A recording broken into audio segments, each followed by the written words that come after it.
I know you're scared. I do too. If I were you. You better bring your A game. Bring your A game. You better bring your A game. Bring your A game. You better bring your A game. Bring your A game. You better bring your A game. 'Cause all else you better bring your A game. Bring your A game. You better bring your A game. You better bring your A game. Bring your A game. You better bring your A. Welcome to week 3 post game with Ketch and Tony. Well, Tony, it's kind of funny that our theme song is "You Better Bring Your A Game." You know what? The Vikings did not bring their A game all year, and today was even worse. So, how do you go on a mini week, 10 days to prepare, and you come out looking like that? It's beyond me. And that starts with the head coach. You know, there's got to be somebody needs to start pointing the fingers at what the problem with this team could be. For years, we've said it's Kirk. Yeah. And then now that we've got an offensive-minded coach, a lot of fans thought things would be better because he would get Kirk to straighten up. And 2 straight years with Kirk having the same offensive coordinator. First time in his career. Yep. And guess what? Shit hasn't changed. It's gotten worse, folks. Yep. Worse. It has gotten worse, and you saw that today. You saw it today. And like I told people before, and I said this last year, that 13-win record is fraudulent. I said it all along because of the way we won. We won 13 games last year, but yet we were outscored by our opponents. What's going on there? You're 13 wins and you've got the number 31 defense? Yeah. You know, it's like the team went so far from Zimmer, they wanted to get an offensive-minded coach. Well, in my opinion, they settled. They wanted to get somebody that wasn't Zimmer, but he's so far to the opposite, KLC, that now we need somebody to be that Zimmer to kick this team in the ass, to show they got some balls. Put it that way. There's too much. As I said earlier in the chat that we were having earlier, there's too much kumbaya going on and not enough ass kissing. It's too nice. Not ass kissing, ass kicking. Yeah, it's too nice. It's too nice. You know, hey, everybody gets a participation trophy. You know, thank you. No, that doesn't build winners. That doesn't build. You gotta, you know, doesn't build winners, and it doesn't build character or toughness. And this team is soft and beyond belief. And yet, you know, we've got players dropping left and right. And before then, they blamed Eric Sugarman for all the injuries. Yeah. He was too tough his training regimen was too harsh, and the players would get hurt. What's your explanation now, people? You know, this team is going to have to look in the mirror. Mainly KLC is going to have to look in the mirror and change some things. If he doesn't, if this stays status quo, that 13-4 record we had last year is easily flipped to 4-13 this year. Well, we're on track for that right now. And we are on track for it. I mean, I was looking at the records today.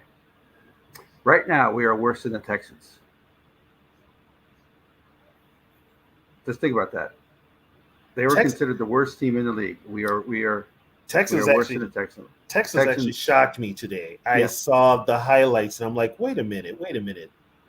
This is the Texans? Yeah. So right now, the Panthers don't have a win. Okay.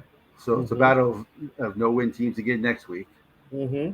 The Bears, well, we knew the Bears would be horrible. So they're another team that doesn't have a win. Yeah, the Bengals. They don't have a win either. But that's their all-world quarterback is hurt. You know, so and I think there's one more team that doesn't have a win. That's it. And the last time, and Darian, I see your question. The last time we drafted top 5 was 2012. We took Matt It's been a Khalil. while. We took Matt Khalil fourth. And like you said, the Wolves don't tank, and they built it so they don't tank. They stay mediocre. That's the problem. That is the problem. Yeah, I was also saying the Vikings are never bad enough to tank. They're never bad enough. Like They never will be. I'm not saying. I said this in the chat with Rap and Justin. I said it's not that I want them to, but this team will always go on a run where they win like 5 in a row or 4 in a row, always. And but I got to be honest with you. I don't see that this year with the schedule. Well, then they do have a run here after San Francisco where they can win easily 4 or 5 games in a row. It also depends on the chemistry of the team. I mean, by then, depending on how things are going, I'm sure next week there could be some finger pointing. There could be the blame game. There could be players that are like ready to get out of here. Who's checked out? You know, I mean, just today, after today's game, to hear the head coach and the starting quarterback blame the fans at the game For being too loud. At the end of the game, to me, that's kind of like, okay, you know what? Now you're going to alienate a lot of the fan base. And if you're not sure, first of all, you're a 12-year quarterback. Yes. So you should have your favorite play in that. You should be able to call your favorite play in that situation anyway. But if you're not sure, spike the damn ball, go to the sidelines, talk to your coach. And that is where the leadership comes in that Kirk doesn't have. He doesn't have it. I mean, you had a chance to win that game. The Chargers literally were like, "Here, we don't want it. Take it." They were giving it to us. Staley was trying to give the game to us. Oh, going for it on 4th down on the other side on your own pretty much red zone, like what was it, 28, 29 yard line? Why you don't punt it away in that situation is beyond me. But he decides to go for it. And they've been stopping the run all day, pretty good. Yeah, they were stopping the run pretty good all day. Yeah, the one they couldn't stop was Keenan Allen. Yeah, you know, he had 200 yards of offense all by himself. He got me 45 points in fantasy. Oh wow. Yeah. I mean, that's ridiculous. Yeah, and going back to, this is a multiple issue team, but like let's just say for today, I would, if we did like a pie chart or percentage of blames or whatever like that. Let's start. I'm going to say 90% of the blame, as we talked about in the intro, is KOC. Not only did the team not look ready to play, your play calling was questionable. You go after Kirk, but you can't call. You don't have the offensive line to call some of the plays that you're trying to call. Thank God you're not throwing any more tight end screens because you realize that those don't work. But there's other plays you can do, And and how long did it take them to stop with the tight end screens? It took them like a season and a half. Yeah. It's that, and that comes down to coaching. KOC and his staff have had this team now for how long? We'll say 2 years. 2 years. They know. The only real change was the defensive coordinator. Right. Offensively, they know what Kirk's limitations are. So right away, like I've said before, put together a game plan that gives you Kirk's strong points and keeps his bad points to a minimum. If get rid of them at all. Put a game plan in that works with your franchise quarterback. But for some reason, it just doesn't click with KOC. KOC thinks he's Sean McVay. Just today, what he said in his presser. This team he was on a Rams team that lost 3 straight games and they went to the Super Bowl. This is not that Rams team. This is nowhere near the talent of that Rams team, especially on the defensive side of the ball. Or the offensive line. So the Rams' offensive line is trash now, but it wasn't the year they went to the Super Bowl. It was good then. And if you've got Aaron Donald and Leonard Floyd and Von Miller on the defensive side of the ball, I think Jalen Ramsey was with them. Yep. So that's a hell of a defense. Just those 4 guys. So you've got pieces there, but you don't have any pieces. You have none. The strongest part of this team is the receiving core, you would think. Yeah. It's the receiving core. Other than that, the offensive line is suspect. Your running back is suspect. The tackles are good. The interior They're good, but for now they're good. But when you're kind of overshadowed by the interior of the line, which is not good.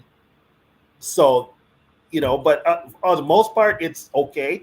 Yeah. But on the other side of the ball, you're terrible. Yeah. You're terrible. You can't play pass defense, which I'm still going to ask the question: why the hell did Brian Flores even take this job with the personnel that they have? I mean, seriously, if I'm a defense coordinator and I look at this roster and I look at film of this defense, and everything was basically addition by subtraction, why would I even take this gig? Why? You didn't give me anything. You gave me Danielle Hunter. Okay, I got one guy to rush the passer. And if things keep going the way they are, he could become trade bait, but he's got to waive his no trade clause. He has a no trade clause. So he would have to waive that, which I think he would for the right team. He would waive it. Oh, yeah. Kirk also has a no trade clause. Kirk's not waiving it. No, he's not going anywhere. He's not going anywhere. He's going to stay here. So he says he wants to end his career as a Viking. So right, that no trade clause is not going anywhere. Right. So this talk of him going to the Jets, forget it. Forget it. But you know what I find funny though, real quick. It's amazing how the media is like, "Oh, Kirk Cousins can't do nothing. Kirk Cousins can't win in the big game. Kirk Cousins is awful. Kirk Cousins is this. Kirk Cousins is that." Well, the Jets need a quarterback to get to the playoffs. Kirk Cousins would be the perfect quarterback. Yeah, that's. Is it because he plays for Minnesota that no one? I mean, I don't know. Kirk Cousins is who he is now. Speaking of that, we touched on KOC. Here's the other part. Who I blame, and some people might be like, "Why are you saying that?" Well, crazy. And here's why I say. Okay. Because they know who Kirk Cousins is. They know what he needs to succeed. Has this team given Kirk Cousins what he needs to succeed? No. So, to me, if this was a Los Angeles game, if this was in LA, not in Minnesota, I would say leave Ingram there. Don't even put him on the plane. He got a holding call, and Kirk Cousins still got sacked by the guy he was holding. I know. Isn't that pretty pathetic? How does that happen? Yeah, that's pretty pathetic. That's the whole point of holding is so you don't get your quarterback killed. You can't even hold right. Yeah. You can't botch holding, but somehow Ed Ingram did.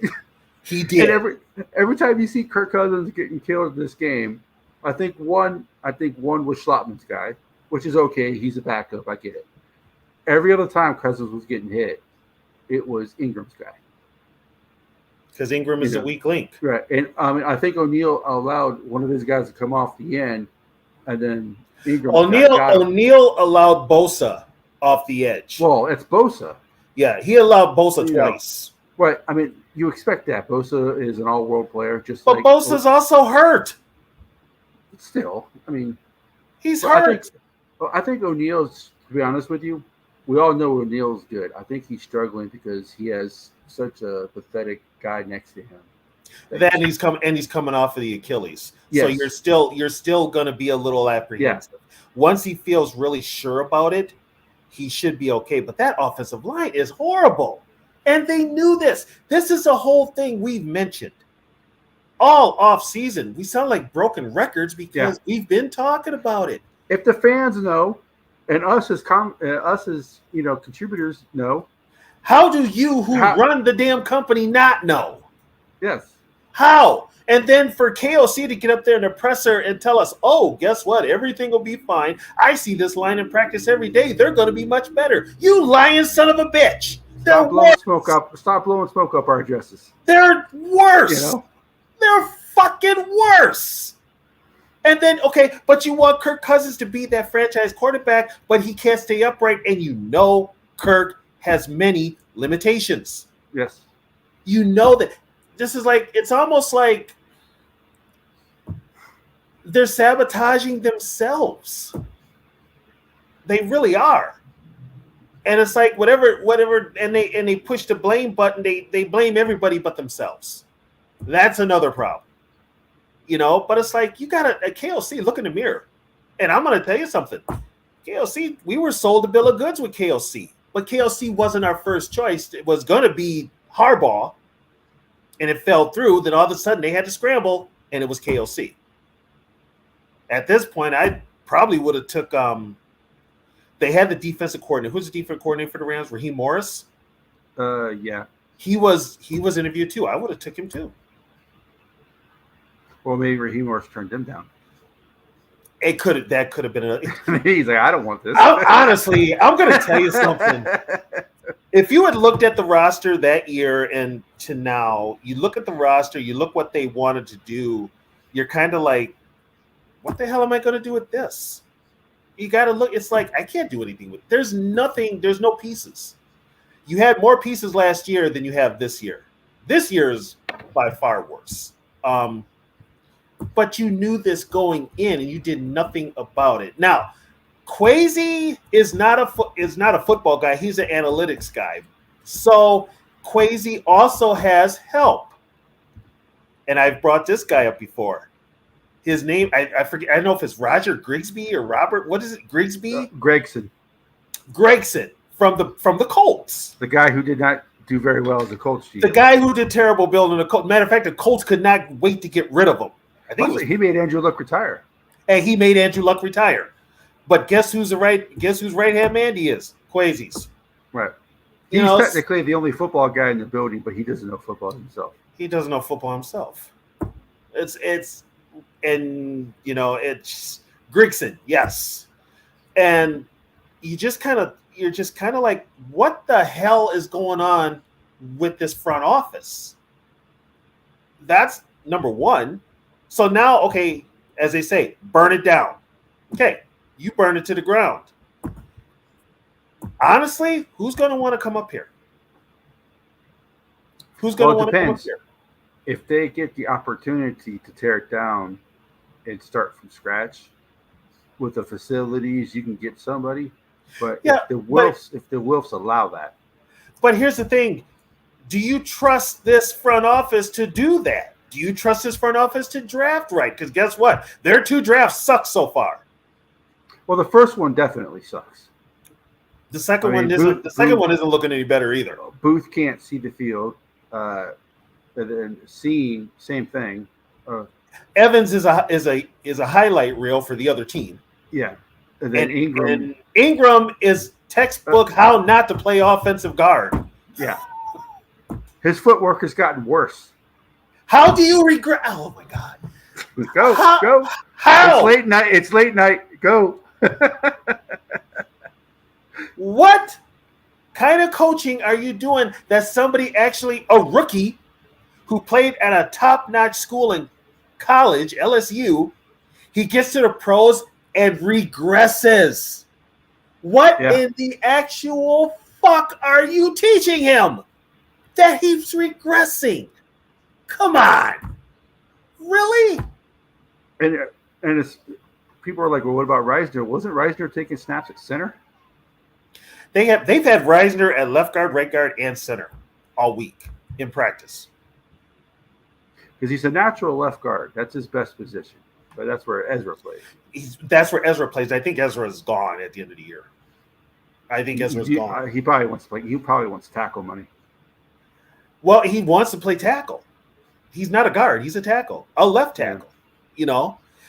Sarah, I agree with you. Get rid of the O-line coach. But the O-line coach is Chris Cooper, who is good friends with Dalton Reisner. Yeah. It's not. Here's the other thing. Going back to the Ingram thing. Did they actually think?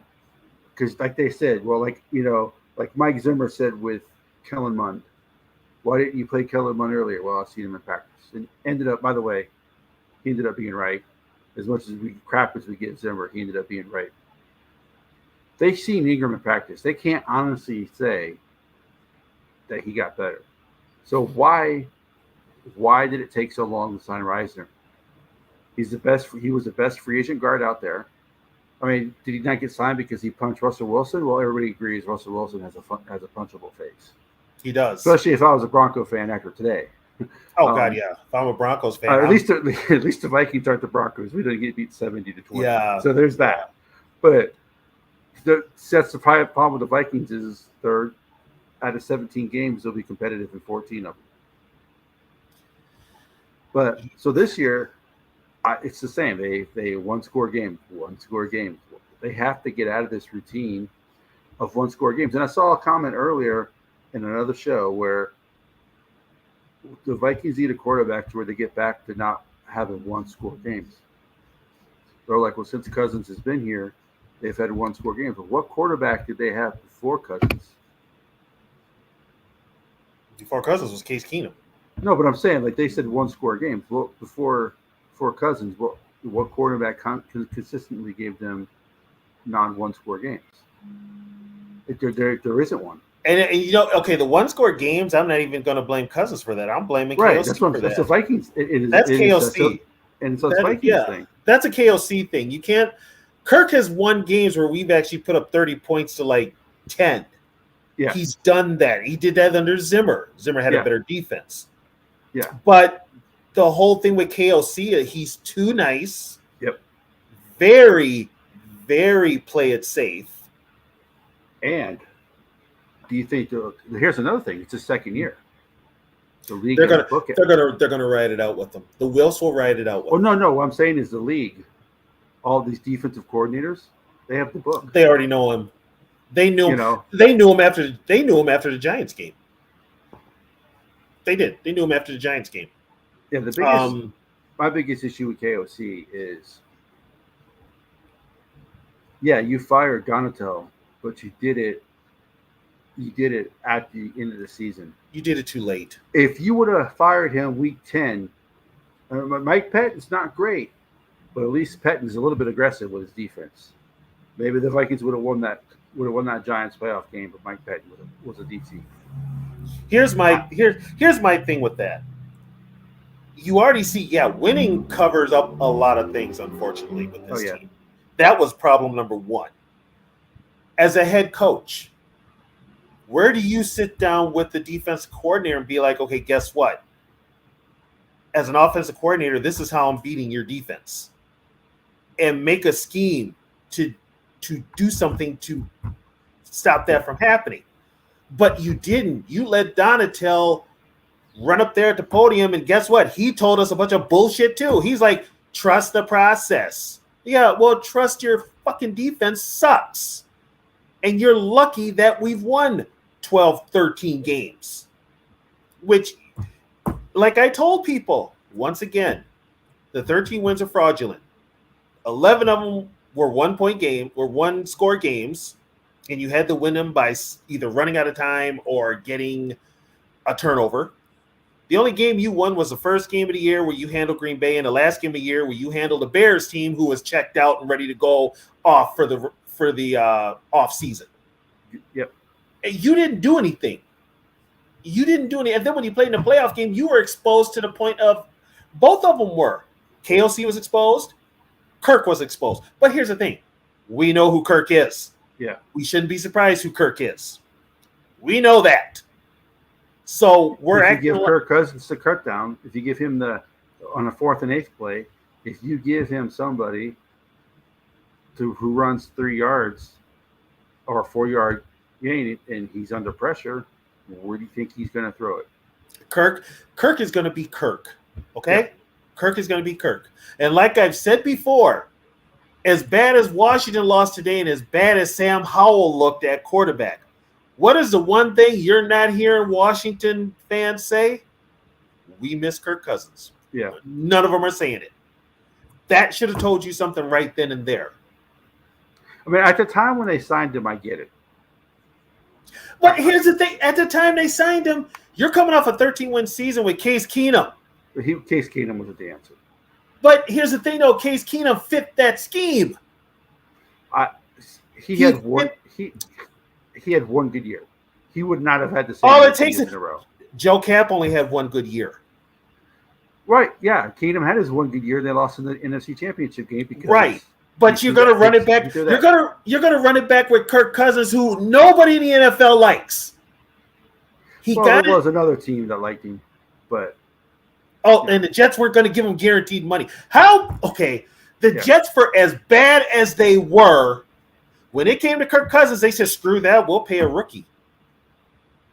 A bad one, but yeah, we'll pay a bad rookie who likes hunting milfs, but that's another story. They went in that direction, but Rick Spielman's ego, it's like him and Zimmer had a pissing contest at TCO to see who was better. And they were just like, he wanted a quarterback. Zimmer wasn't happy with Keenum either. Zimmer wasn't happy with any quarterback who wasn't named Teddy. Yeah. Because some of the comments that Zimmer would make after some of those games that Keenum won, you could tell that he wasn't. Yeah, he was never on board with Keenum, but that's just Zimmer. But Zimmer was right. A move like signing Kirk Cousins is a move that's going to cost him his job, and he knew it. Yeah. But here's the thing, though. The Vikings, Wilf and company should have blew up that team after 2020 would have been the perfect season. 2020 would have been the perfect season to blow it up. Because no fans were in the stadium anyway. So. Yeah, and they didn't. And unfortunately, that year, they put together that win streak, which screwed everything up. So they were still, 7-9, 8-9. So they were still mediocre. But they should have blew this team up years ago.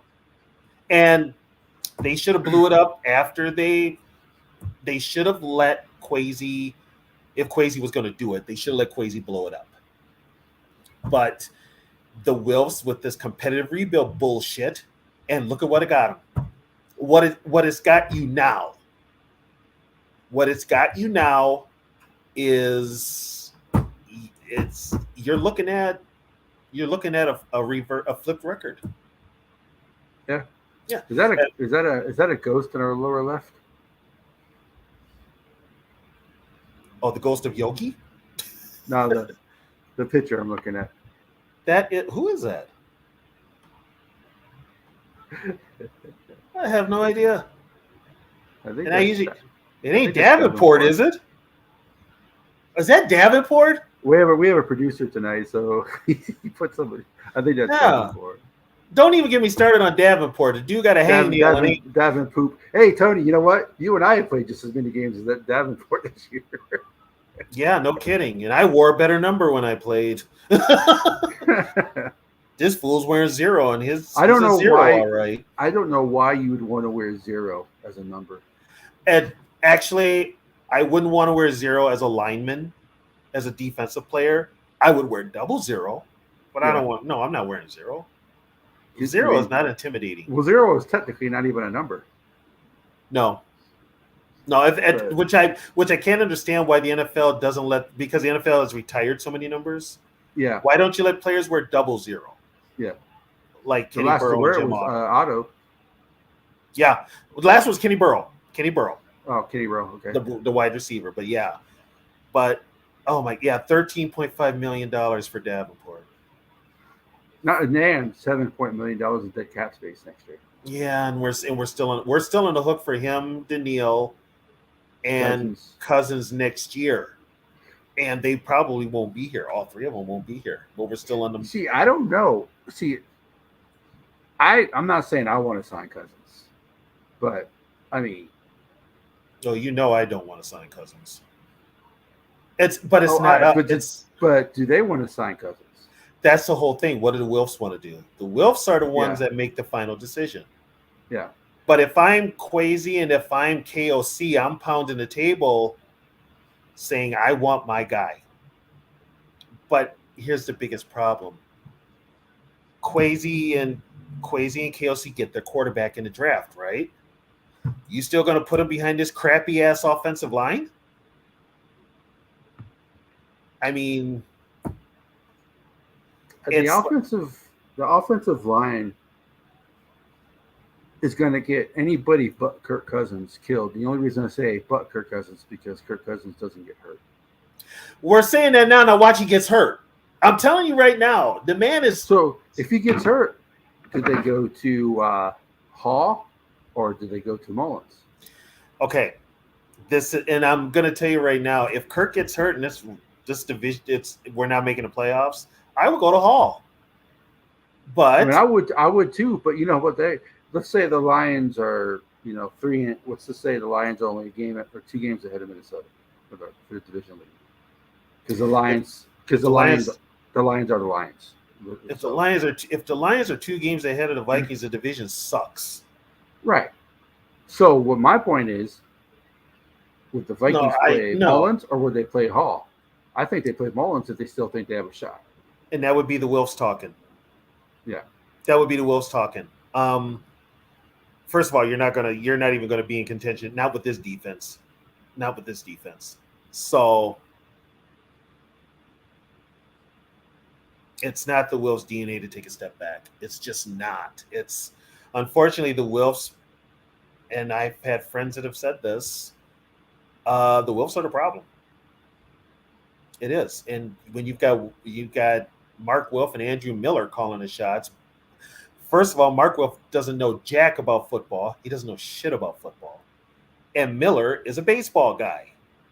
Yeah. So who's the football guy that's there in their little meetings? Gregson. He got one of the greatest quarterbacks ever to retire. It's a head scratcher with this organization. It really is.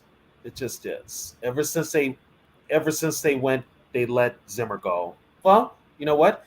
Ever since the fiasco at Harbaugh, it's been a head scratcher.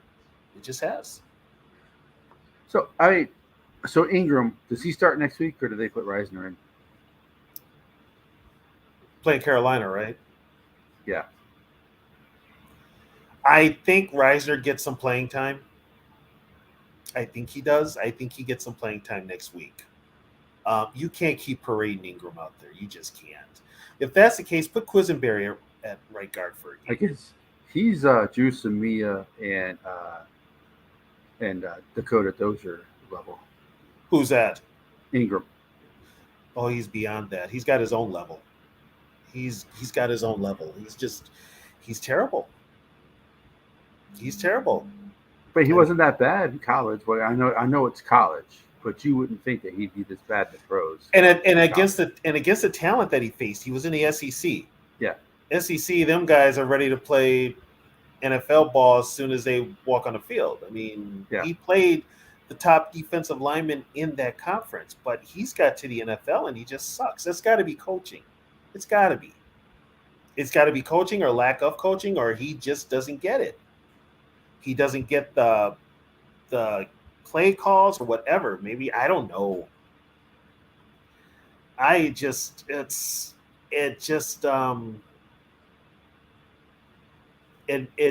have to ask questions. You just like, how did you let it go this far in the first place? You knew that Ingram was going to be a liability. Well, that's not even the worst of it. They re-signed Bradbury and he's hurt. So there really is not a huge drop off between Schultman and Bradbury. And that says more about Bradbury than it does for Schultman because Schultman's a backup. Yeah, but Mateo, question: how do you go from putting somebody on their ass in college and you get to the pros and they're putting you on your ass? That's the whole thing. That is a regression, and that's probably coaching. That is probably coaching. And for KOC to tell us, oh, this line will be better, you kind of want to look at him like, what the fuck are you looking at in practice, buddy? What are you looking at? Because it's not better, it's worse. It's not, it's worse. He's already been hitting more in these 3 games than he was in the first 3 games last year. Yeah. Yeah, and today's meltdown doesn't help with Kirk, but Kirk's Kirk. Yeah, I mean, Kirk is what he is. I mean, yeah. And I need to look into this because before they hired KOC, they had hired a bunch of coaches. And I don't know if Chris Cooper, who was the O-line coach or one of the O-line coaches, the main one, was hired before they hired KOC. I'm not sure. So he was pretty bad in Denver, I think, too. He was. Cooper. He was. Yeah. Today, though, it just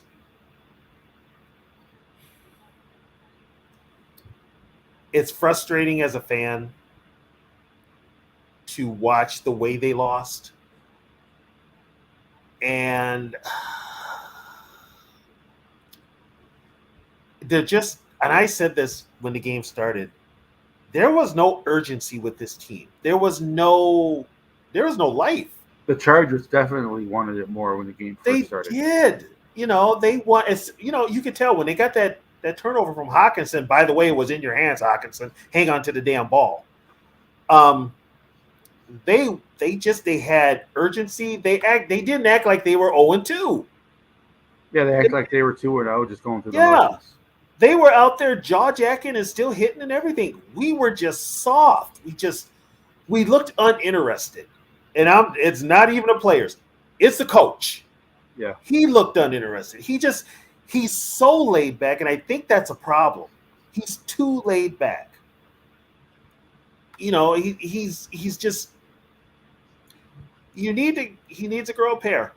I'm gonna keep saying it. I don't know if it's in his nature though. It's not. Not. Which is weird because he played for Belichick. You would think that he would take some of the things that Belichick does.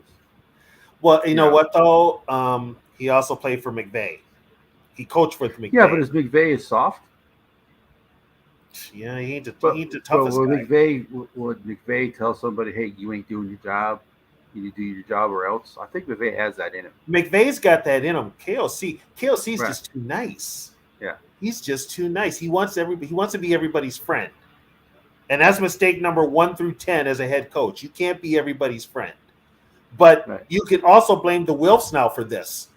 Like I said before, they wanted to get away from Zimmer, so they went to the extreme. Not only with an offensive coach, but they went with a coach who.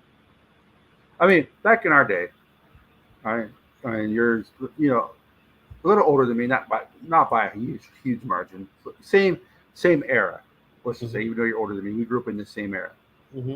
If I'm walking down the hallway and I say, "What's up, coach?" and he doesn't say hi back, I'm like, "Oh, he must be thinking about something."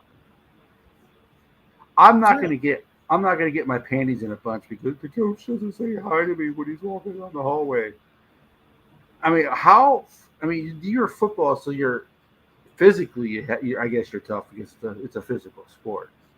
But with all the culture nowadays, with everybody gets a trophy, we gotta have, there's got to be safe spaces everywhere. Mm-hmm. Problem is that when you get into the world, there's no such thing as a safe space. And here's the problem here's a problem with a lot of sports guys, with a lot of sports players. They've been coddled. Yes. So when they get, and these now, you were in college, you were the man. Yeah. Back in the day, when you became a pro, you had to prove that you were still the man. Yeah. Not anymore. These guys come out of high school and college, and they're making money being who they are, being the man. So when they get to the pros, they got to guess what? I'm already making money. I don't got to prove anything to you. You need to prove something to me. Yeah. And entitlement. Yeah, it's like entitlement. And it's like bullshit, dude. And here's another thing, too. With the whole culture thing, this is where football has gotten to the soft point, and it's for safety reasons. Yeah. But even in training camp or practice, a player comes across like that, like a rookie, a hotshot rookie, and he comes in there like he's the greatest person walking the earth. Those veterans are going to get him on the field on every play and beat his ass. They would want him to run across the middle so they could lay him out. If he wasn't going to give him respect, they would beat the respect out of him. But nowadays these players come in, they're entitled. They practice when they want, and management's like, yeah, we'll still pay you tens of millions of dollars. Which is make JJ so great because he still works his ass off, and he doesn't expect anything to come to him. He still works for it. Right. Exactly, Sarah. That is why Deion did not want to coach NFL players, because he doesn't want to deal with the egos. Put it this way, he doesn't want to deal with himself, because that's the same type of player he was back in the day. He doesn't want to deal with himself. In college, you can still kind of control your players. In the NFL, it's harder to control your players. Yeah, because they're grown men. Yeah. They're grown men. So once in college, now you're probably going to have a problem with college too, because with the NILs, which should have been done a long time ago, which I'm fine with.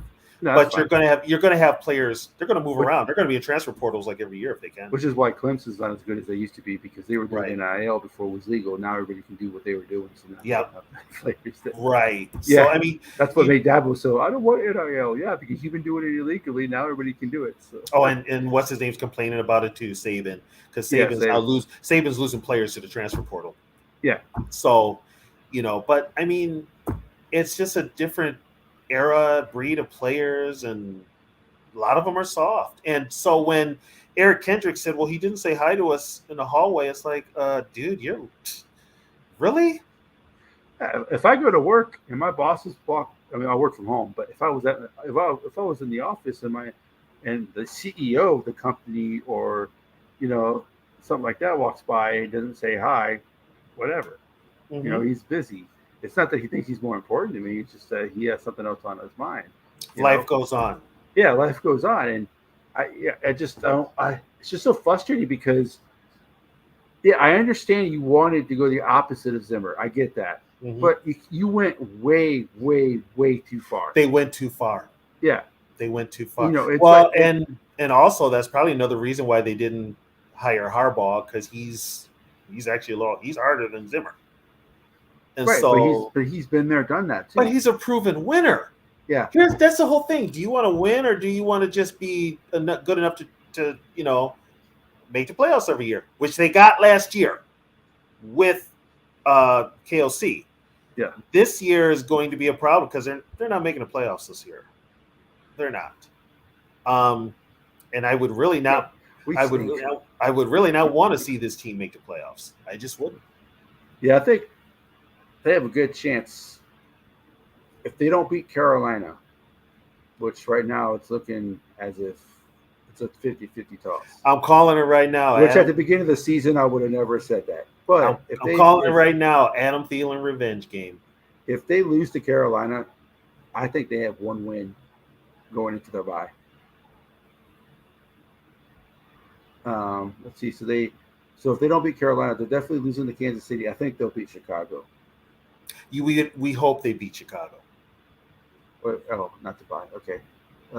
We hope they got Chicago just before the bye, so they could beat. Denver's bad. Denver's bad. Denver's probably the worst team in the league right now. Yeah. So you could be, but there's only 3 wins. I only see 3 wins. Yeah. So they might get Chicago. They won't beat San Fran.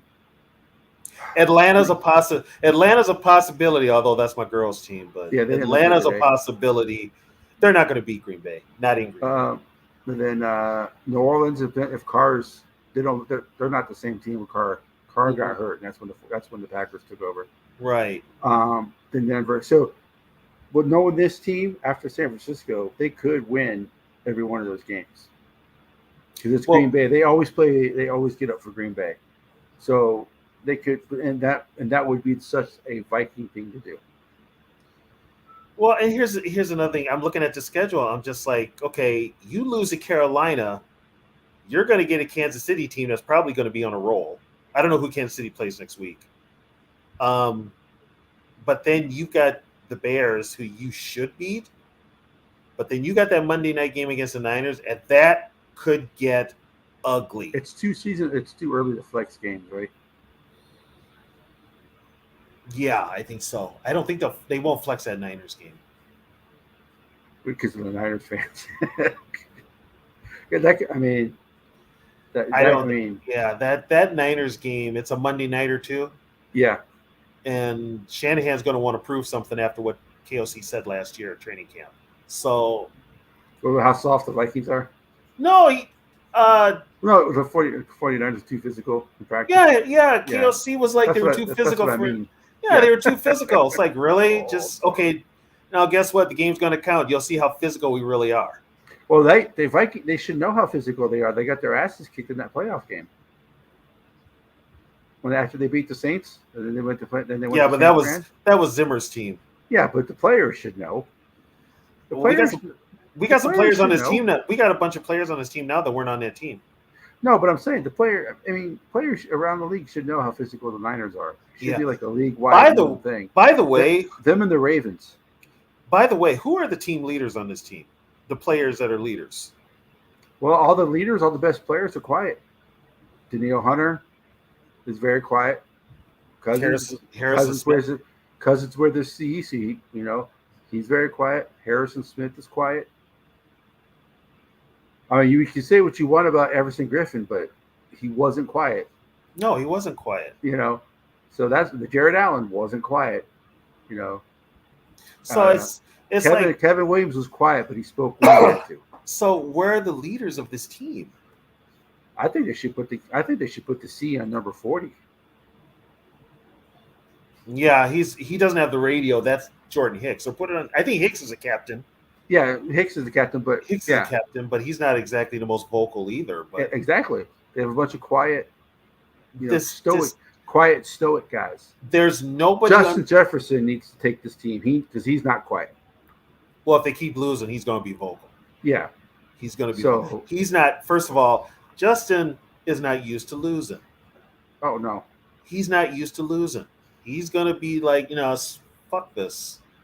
He's going to light a fire under their asses. Somebody needs to light a fire under them, and that includes the coaches. But it's not going to come from ownership. No. See, I don't know what ownership's going to do.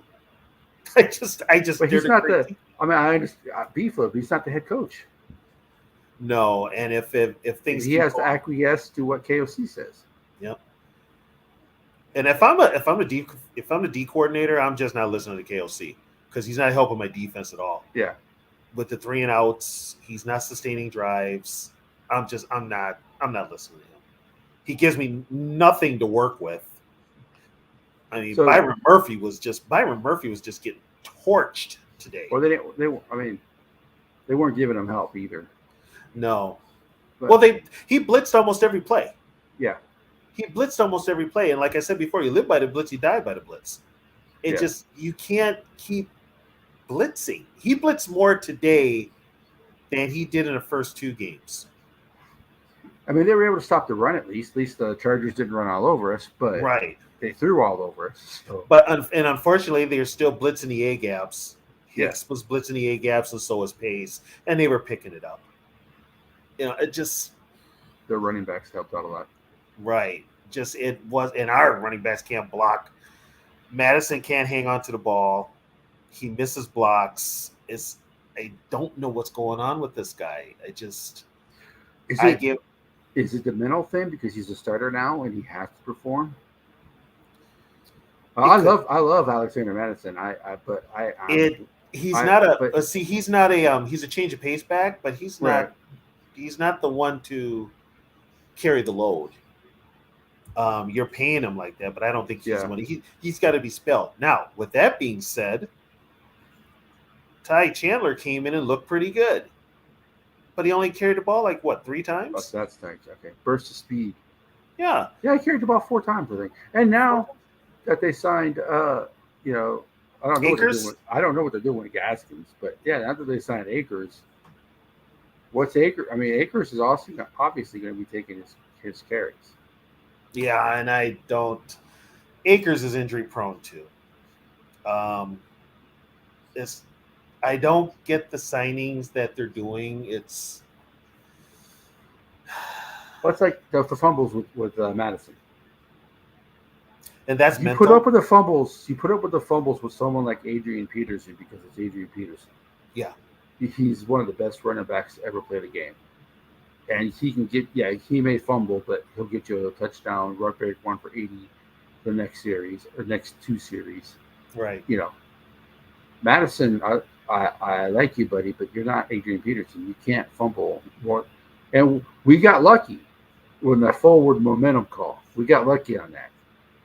9 times out of 10, that's a fumble. But we got lucky on that. We got lucky on that one. Yeah. So you can't fumble as many times as they have. I think what is it, 9-1? Mm-hmm. They have 9 turnovers and they forced 1 or 2 at the most. I think 1. They got 1 today, and that was Hicks with a fumble recovery. Yeah, they got 1. Yeah, with Hicks. Yeah. Yeah, and that's the only one, I believe. Yeah. So I mean, you can't win. That's not winning football. Well, and right off the bat, Hawkinson gets the ball just taken away from him. Yeah. I mean, come on. You're supposed to be a tough, strong, player. he got run off the field. He took a hit over the middle, right in the rib cage, and he Yeah. was on the ground for a minute. Just And this since that was his second straight injury, the Vikings lost 5 yards. this team is not physically. They're not physical and they're not tough. They just aren't. They basically take on the persona of their head coach, who is soft. But You the know? problem is, this is only his second year. Yeah, but you've got the warning signs where it's not going to get any better. But what I'm saying is the Wolves aren't going to fire him because it's only his second year. And that's the problem. You can see right now the red flag should be up with this guy. Yeah. They should be up, and they're not. And I see it, you see it, people in the chat see it, real football people see it. So my question is, would he be willing to? I don't think there's anybody in the organization. Maybe B-Flow might be the only one. Mm-hmm. Might come to him and say, "Hey, listen, you're a great organizer. You're a great, leader of men. I'm just used for conversation with him. He would only not be true. Oh yeah, Yeah, you're a great leader of men. You're a great, fantastic head coach and everything like that. But what about you might be a little limited, with the play calling because you're concentrating on being the head coach and stuff like that. Why don't we let Wes call the plays, see what he can do, let that take some pressure off of you, so you can be the head coach. Because other head coaches have done it before. They've become great head coaches after they release the play call. There's only so many Andy Reeds and Mike McCarthy's out there. Yeah. But Dallas looked awful today. They lost to the Cardinals. I know. I saw that. I saw that. I tell you, I live in Texas right now. My team's 0-3, so I really can't say nothing. But I am so happy.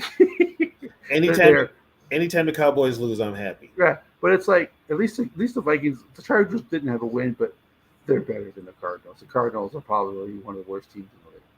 But I lost my train. But having said that, it's like, would KOC say, okay, it's not going well, let's see what Wes can do calling plays? I don't know. It's not in his nature. I don't know if he would do that. He wouldn't do it. He wouldn't do it. If he hasn't done it by now, he's not going to do it. Because Brian Flores he didn't call the plays when he was the head coach of the Dolphins. Because he knew he was the head coach. Yeah. He had to dictate, Now, he may have stepped in and said, hey, I think this defense will work against this play. He probably more than likely did that. But he didn't call the plays. Like I said, not every head coach can call plays. Unfortunately, our last 3 head coaches, 4 head coaches have called some side of the ball. Now, did Leslie Frazier call the defense or did somebody else? I don't remember. I don't think he called the defense. I think he had his first year. The defense that they ran was his, but I don't know if he called the plays. I don't think he called it. But Childress called the offense with no play calling experience in Philadelphia. So he called the offense and it showed. But he gave it up to Darren Bevell. And that helped get Favre here. Yep. Zimmer called the defense. He should have gave up play calling a long time ago on defense. Yeah. But he didn't. KOC, will he listen? Maybe. But who's going to tell him? Flores isn't going to say anything. Flores is here on a 2-year deal. And I'll tell you what, if this defense doesn't improve any kind of way, because right now I think they're the worst defense in the league. He could say, I'm done. Just give cash out. I'm out of here. He may be waiting for a head coaching job that opens up. Well, and I tell people this also. Pay attention because, Brian has that lawsuit, right? Yeah. Pay attention next month to the John Gruden lawsuit. That's going to, if that is what I'm told, that's going to shake the foundation for that Would you loss. want Gruden as a head coach? No, no. You know, some people are going to be like, we need to have Gruden as a head He's coach. another offensive guy. The thing with Gruden won a Super Bowl with Tony Dungy's team. Yeah. And the team that Gruden beat was his team. Well, Callahan was the head coach of that team. But that team was put together by Gruden. Yeah. You know, and the team that he got was Tony Dungy's. Remember, it was a trade. Al Davis made a trade for John Gruden. So, I mean, I'm not big on offensive guys as coaches unless they understand both sides of the ball. Some do, some don't. Which is what I mean, Burnsy. Yeah. Burns had been a head coach before when he took the gig with the Vikings. He was a head coach in Iowa. Yeah. So, I mean, there are smart coaches out there. I mean, McMichael today runs up 70 points. That geeky-looking bookworm dude in Miami runs up 70 points on the offensive genius known as Sean Payton. I think Sean Payton's one of the most overrated head coaches. I do too. If he didn't have Drew Brees, he would have never been. And I told Saints fans this. I said, you guys were irrelevant before Drew Brees, and then you'll go back to being irrelevant. You'll go back to being irrelevant. But I also think now, somebody correct me if I'm wrong. Is Vic Fangio the DC in Miami? I do not know. If somebody in the chat can look it up, let me know. But I believe Fangio's down in Miami. Because we had Foes Fazio in 98, right? Yes, we did. We had Fazio, and he was fired after the 99 season. He had a falling out with Denny. That's when Denny fired all his coaches. Yeah. Well, they probably told Green that you were fire your coaches or you go too. Well, but Denny was he had like roster control and everything. He was kind of like the GM. Yeah. Because he had muscled that control. He is with the Miami Dolphins. Yeah. Well, that's what made Donatello such a great hire. Oh, he's a disciple of Fangio. Yeah, but he's not Fangio. He's not Fangio. and Donatello was a 4-3 guy.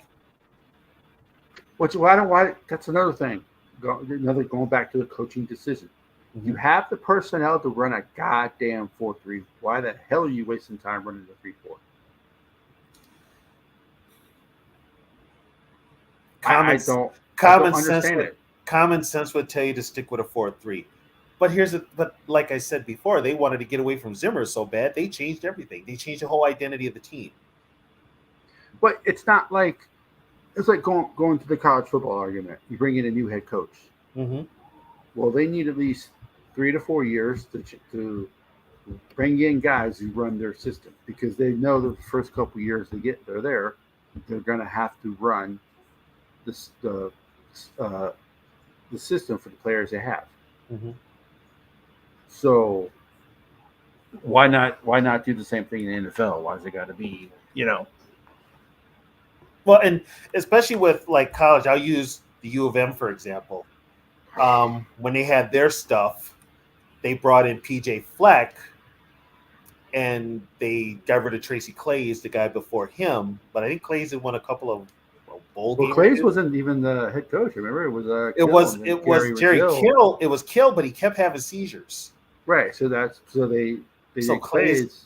Yeah, Claeys got the gig, and then. But what happened was when Fleck came in, Fleck was winning with Kill's and Clay's players. Those were their players that he was going to the bowl games with. He's had some success since then, but he piggybacked off of what they were doing. In the NFL, with what the Vikings had, and this is where I say KOC should have really looked at that roster and looked at that game plan real well. And should have been like, I don't have the players for a 3-4, but I do have for a 4-3. And Donatello was a 4-3 coach. Yeah, he was. So why don't you just run the 4-3? That was a strong point. You've got the players for it. Daniil Hunter is much better hands in the dirt than he is standing up. It's better against the run. So they just blew it. They wanted to get so far away from Zimmer that they wanted to change the identity of the team. I don't know. It's definitely not for the better. Not at all, in my opinion.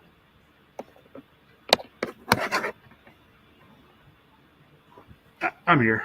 Sorry. Oh yeah, I just had to change my. Sorry, my wife is walking. So. Yeah. So, yeah. No. But you can't go from one extreme to the other, though. That's the issue. That's the thing. And unfortunately for KOC, he was kind of put in that hole anyway when he took the job because Mark Wilf went with the whole competitive rebuild thing.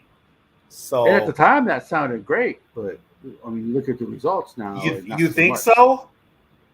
Well, because competitive rebuild, yeah, we had. But what I was thinking was the competitive rebuild was we have holes. We're going to build those holes while we still have the players that we have that we know that can perform. So I thought it was we're not going to trade anybody. We're going to keep the players we know that can perform, and then we're going to draft or or make minor trades. Trade draft picks or first of all, there is no such thing as a competitive rebuild. You're either in rebuild or you're not. There is no such thing as competitive. It's just not even reloading. Yeah, if you've got like players that leave and if you've got the same coaching staff, you had a different coaching staff. So your competitive rebuild, because you don't even know what this coaching staff is going to do. You have no idea. So, I mean, to put it out there that this whole competitive rebuild thing, you're lucky it worked for you. But now you're going to have to go full rebuild. You just have to. You can't escape it. Well, no, I totally agree. Now that we need to go. I think with the way Daniil is playing right now, I think you can probably get a fourth for him. Maybe a third. If he waives his no trade clause. Yeah. Well, he probably will to the right team. He would be the one to waive it. Like if the Chiefs wanted him, I'm sure he would trade it to go to the Chiefs. Oh God, yes. But the one that will not waive it is Kirk. Right, because he wants to retire as a Viking. He wants to retire as a Viking. So guess what? We're stuck. But Kirk, we love you. Thank you for your years of service. We don't want you. Yeah, that's you talking. I don't want. No, I love him like as a person and all that type of stuff is what I mean. You know what? I don't care. Fuck him. I don't care. I didn't want him here in the first place, and now that he has been here, it's kind of like you have fans that love him, and you got fans that don't like him. But it's like it's almost cult like. I'm just like, no, I'm done with your ass. Well, no, I mean I like him, and I have appreciated him coming here and trying to win and stuff like that. But like I said, it's more the organization not giving him what he needs to succeed. But yeah, and it's run its course. It ran its course in 2020. Well, they didn't get rid of him, but I'm just saying. No, they extended him. Here's the thing. So since they extended him, do not extend him again. Right. First of all, you got rid of Spielman and Zimmer all in the same day. You should have got rid of Kirk also, but you extended him. Yeah, we could have done a year with Nick Mullins as a starting quarterback. I don't even know who our backup quarterback was then. It was Marion at the time, but Sean Mannion, I think. You're right, Sarah. I don't like him. I didn't like him in Washington. It was everybody. He's got too many flaws. He had flaws at Michigan State. That's why he went in the fourth round. Yeah, he had flaws at Michigan State. But the problem was RG3 was so injury prone. Right. And then Kirk Cousins did his thing and went on a run. The whole thing is we brought him up here. He hasn't done what we were told he was gonna do.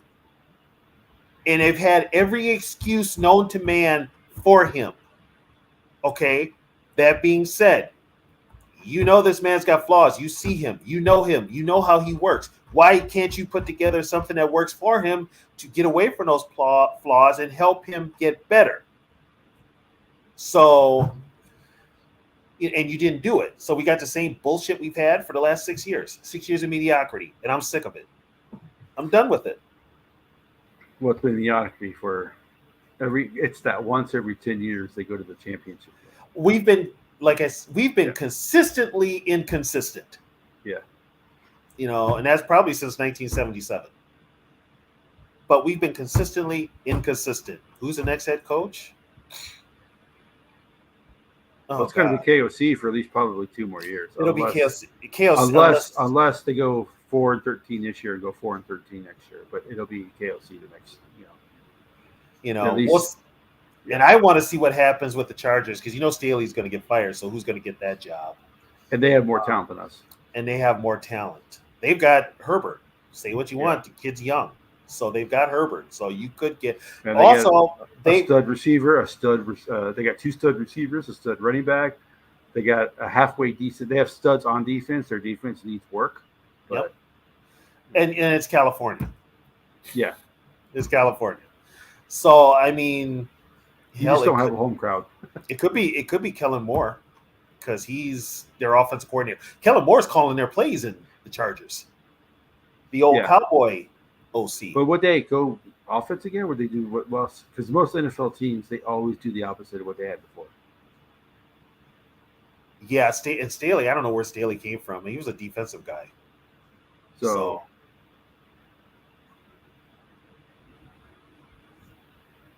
Yeah, you're right. We might, Sarah. Yeah, we might, Sarah. Keep the spirit. That's all I can say. May not be KOC as the head coach. No. But actually, I want to tell you what, KOC, he's no matter what happens this year, he'll have a job next year. Because the Rams have worse comes to worse. Well, and what's his name has that thing on the table? He still had that job offer from Fox. McVay. So that if that job opens up, he could go back. But I mean, would the Rams really hire him though?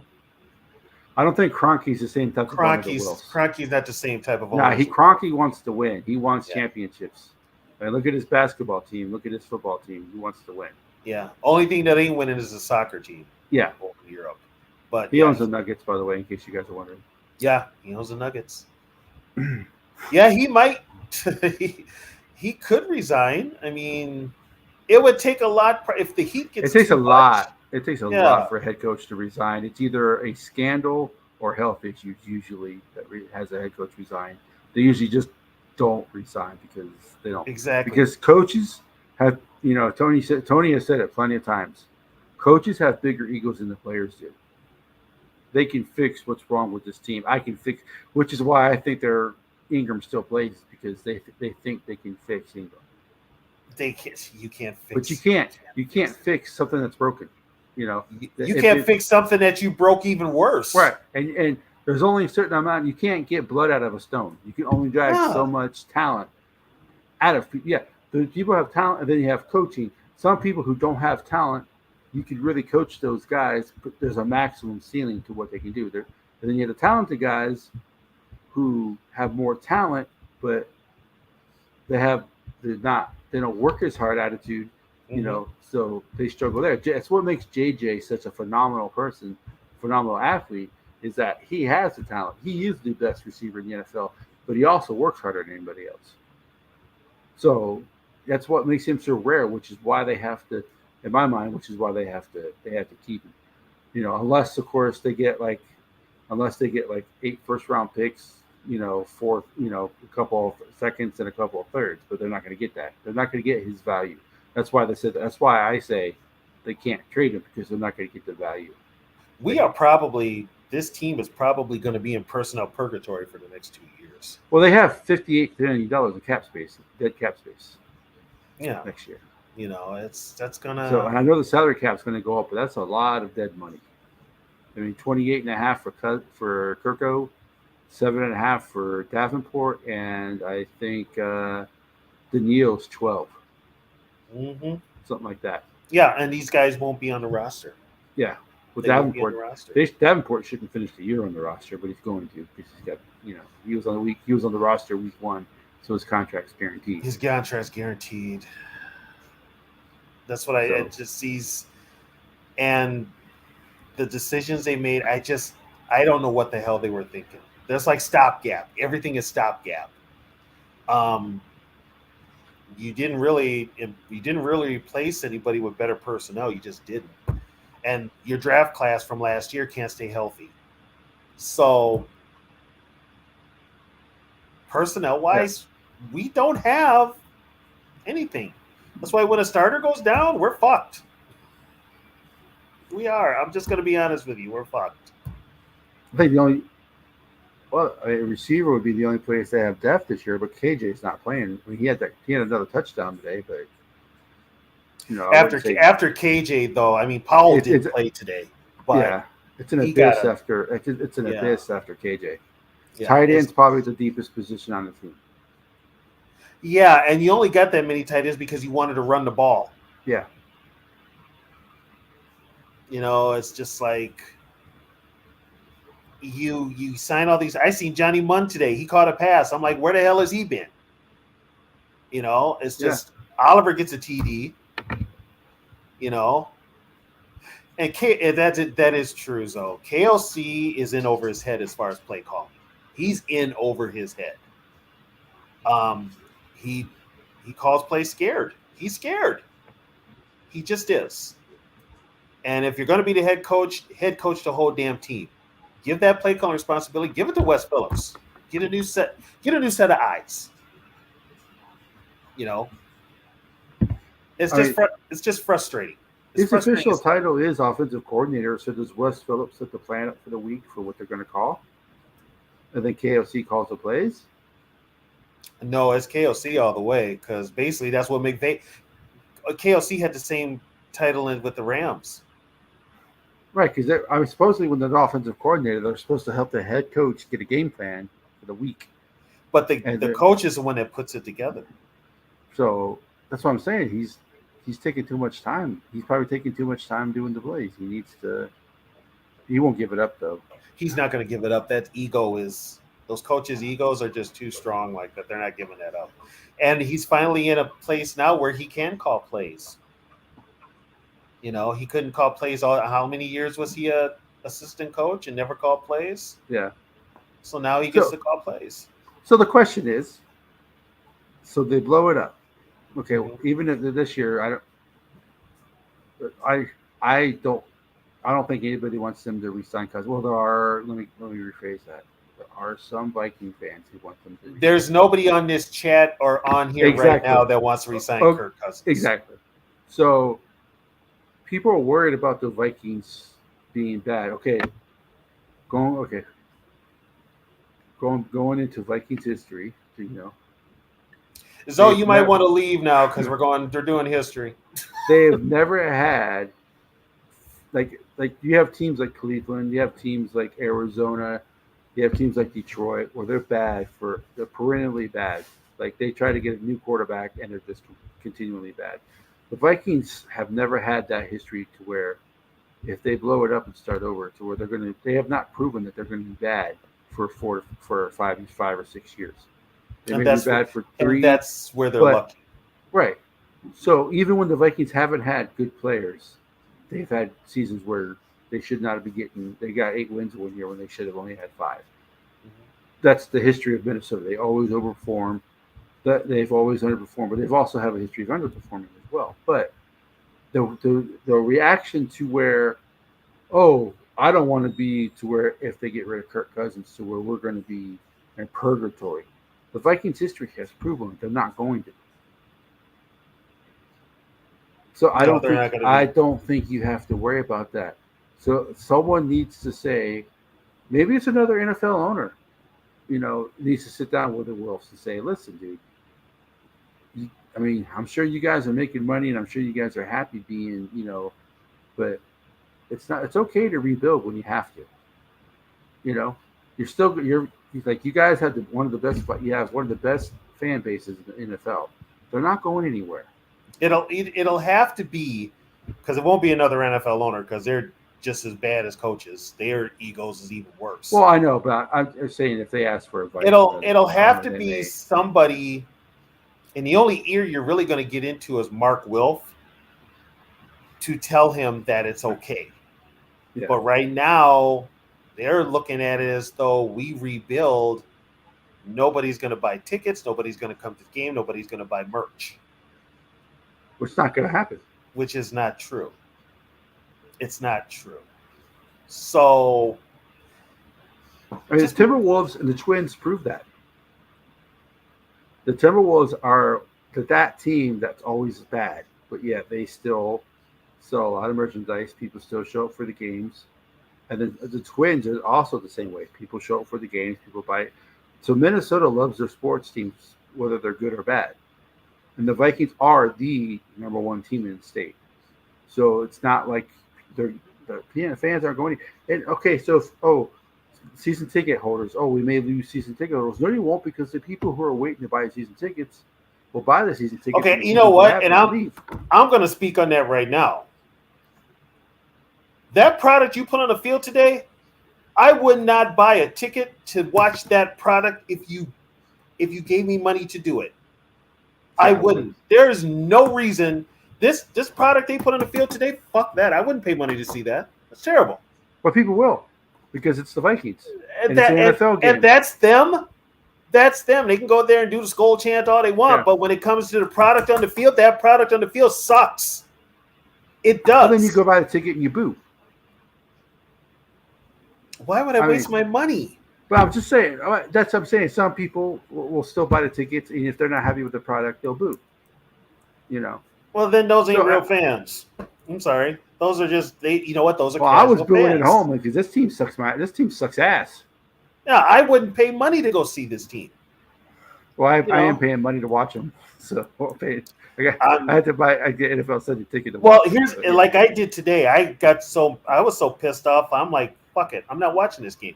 I turned it off and watched the Lions game because my girlfriend's team was playing for the. Yeah. She's a Falcons fan, so I watched that game. But I've got other games I can watch. I don't have to watch the Viking game, and I had the Red Zone. Yeah. So I wasn't going to sit there and just give my time to this product and just give myself a friggin' coronary. This team got my blood pressure up last year. I ended up on meds for this. I've never had high blood pressure, so thankfully, but I got it last year just by watching, because I'm a defensive guy, and watching that defense week in and week out fucking gave me high blood pressure. I think we both played the same position. Yeah. Mm-hmm. I was a nose tackle. I think you were just a regular defensive end. Yeah. So I agree with you. And the running defense just made me sick. I'm like, and they didn't happen this week, but as a nose tackle or defensive tackle, there was no excuse. I don't care what it is. There was no excuse for jumping off sides. I totally ignored the quarterback when I played nose tackle. I just watched the ball. As soon as I do it. As soon as I saw that center grip that ball, but you know what? You can see the white of his knuckles gripping the ball tighter, and you knew he was getting ready to snap it. I got ready to go. I didn't even listen to the quarterback.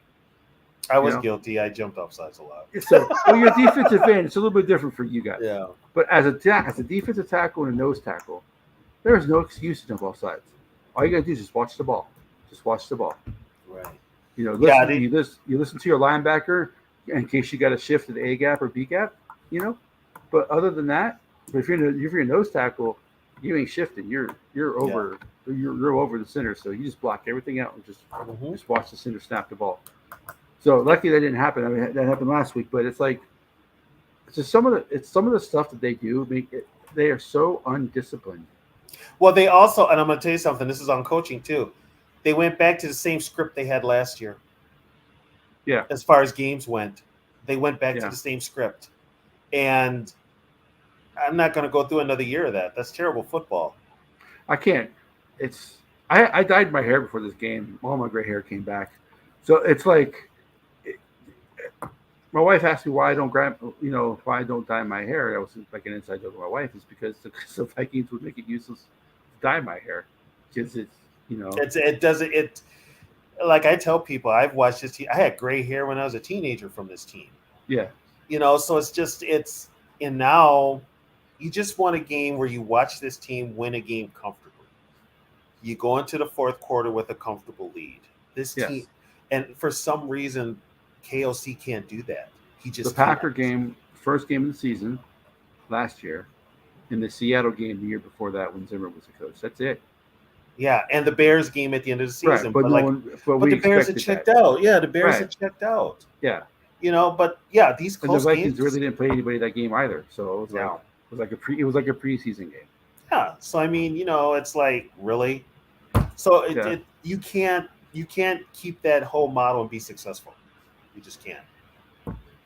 And this coaching staff is going to have to figure out something. Mainly KOC. I still say KOC isn't above it. He's over his head. So I think the defensive line played well today. Well, and here's another thing with that. You played a team that doesn't run the ball. Right. It's you played a team that doesn't run the ball, but you still couldn't get no pressure on Herbert. And then when you did, you left your D-backs in single coverage, and Herbert ate them alive, especially Keenan Allen. I mean, Keenan Allen, basically, Murphy was Keenan Allen's bitch today. The man has 17 catches. Really? 17 catches for 213, 14 yards or something like that. Yeah, he had a touchdown too. And a touchdown pass. So he got me 45 fantasy points. So he had a perfect passing grade, put it that way. Yeah. It's just you can't, I mean, it's just, and I don't know what was going on with Flores today, but Flores has nothing to work with. Well, no, I mean he's got one corner that has more than 2 years experience in the NFL. Yeah. And Murphy, and that's another, I think they overpaid for Murphy. I'm just going to be honest with you. They overpaid. Everybody that they brought in, they overpaid for. Yeah. It's like, okay, you guys didn't look at this real well. Right, and last year, that Evans, Caleb, that's an interception. Yeah. This year, it's a bounce off his face mask and hands and into the receiver. Did Booth play? No, I didn't see him out there. Blackman played, but Blackman, he's a rookie, so he made a rookie mistake out there. Yeah, Blackman. But he played. Other than that, he played pretty well. Did Jay Ward play? I didn't see him out there. I saw Roy out there finally. Yeah, Roy actually, and I'll tell you what, Roy on that fourth down play plugged up the hole that allowed Bullard to make the stop. Yeah. So Bullard, like I said, the defensive line played well today. Mm-hmm. The linebackers played pretty well today. Hicks played good. Yeah, Hicks played. Here's my thing, though. Who the hell was supposed to have the middle of the field on that 3rd and 17? That would be a question for Florida. And how the hell do you not have anybody in the middle of the field just in that zone? Because if that 3rd and 17 doesn't happen, the touchdown don't happen. Yeah. But that's the Vikings' way, though. But somehow, if it's 3rd and 17, the team's going to get 18 or 19. But to play that soft-ass defense? Come on. So was it a blown coverage? I don't know, because Keenan Allen was wide open. He was standing there waiting for the ball. Was it blown? No, coverage? He just beat his man. Here's what they did. They kept everything in front of him, which is a prevent defense. They kept everything in front of him. Yes, it prevents you from winning. And it did today. And Keenan Allen was just standing there. He got past the sticks. He knew where to go. That's a veteran receiver. Yeah. It's there are football. There are positives. Not many, but there are. Our top 2 receivers are good, Addison and Jefferson. And it took him a long time to get Addison in this game. Addison should be the number 2. I know there's people out there who love KJ, but no. Jordan Addison's got more talent in his pinky finger than KJ has in his whole body. Addison took some shots today. Yeah. So their tackles are good. O'Neal's still recovering from his injury. Darrisaw was the only guy who I think did not allow a pressure today. Darrisaw looked good. Darrisaw actually looked good. So Darrisaw is good. O'Neal's still recovering from his injury, and he has the cover for that waste of space, quote unquote, Ed the Albatross Ingram, because he's an albatross right now for the offensive line. So both our tackles look good. So the there are pieces in play. There are foundational pieces on this team. Daniil Hunter would be a foundational piece, but he's at the age now. He's at the age now to where he's going down as opposed to going up. So now would be the perfect time to trade him while he still has value instead of waiting 2 years when his value is not there. Unless Daniil plays the no, I'm going to wait it out. Unless he says no, I'm not going to waive my no trade. He could do that too, because guess what? Depending on how he does for if he gets a sack for the rest of the year, what is that? How many games we got left? This is week 3, so there's 14 games left. And he's got 5 already. That's 17, isn't it? Well, he has 5 already. Yeah, and if you add on a sack for the rest of the games, well, so if he has a 1 sack every game, that's 19. 19. So guess what? He's going to get paid. Yeah. So he's in a 3-4. So if he goes to a 4-3, yep, which is probably what he wants, which is what I think Kansas City runs. I think Kansas City runs. Kansas City's a 4-3 team. Yeah. So get traded to Kansas City and sign an extension. There you go. Well, and also with Kansas City next year, they're going to lose Chris Jones. Yeah. I'm sure that unless they find money which they could find money to pay Chris Jones and maybe Daniil Hunter. Yeah. Daniil could go to San Francisco. There's going to be some teams out there that want. Hell, Philadelphia might even be in the running. So, he's going to get paid. Can we trade for Howie Roseman? Oh God, I take Roseman in a heartbeat. Oh God, yeah. Hey, Ziggy and Mark, give the Eagles owner a call. Say, hey, what do you want for? Yeah, for your GM. I would take Roseman in a heartbeat. He could probably build up this team. He could wheel and deal, but we're not. I mean, we don't have a lot of draft collateral. We don't have money, so we are. Yeah, exactly. We played the worst pass defense and decided to run. He finally decided to run. We've been begging him to run, but then you play the worst pass defense, and you're like, we'll just run. Well, and here's the thing too. Kirk decides to have Kirk moments in the game, and we know what those Kirk moments are. What we've talked about for years. He decided to have them in this game. Yeah, it's like there was no there. You tried to get a balance, but guess what? Something always happened to screw it up. Kirk was off today. Usually Kirk is accurate. He was not very accurate today. He's very off today. Yeah. Very off. He had a wide open KJ in the flat there and just overthrew him. He hung out his receivers to dry. He hung out Hawkinson to dry, and he hung out JJ and Addison to dry. He hung them both out to dry. He just was something. It just was not. Yeah, he's been off all year. The hits could be taking an effect on him. Well, I mean, if you look at the documentary from last year, all the hits he took. Maybe hey, I know he doesn't miss a game, but you can only get beat up so much. Yeah, and it's starting again this year. So guess what? It's like it's just with this team, they just got more questions than answers, and each week there's more questions. And if this team wins, I said 7-10. This team could be 4-13. That's looking promising now.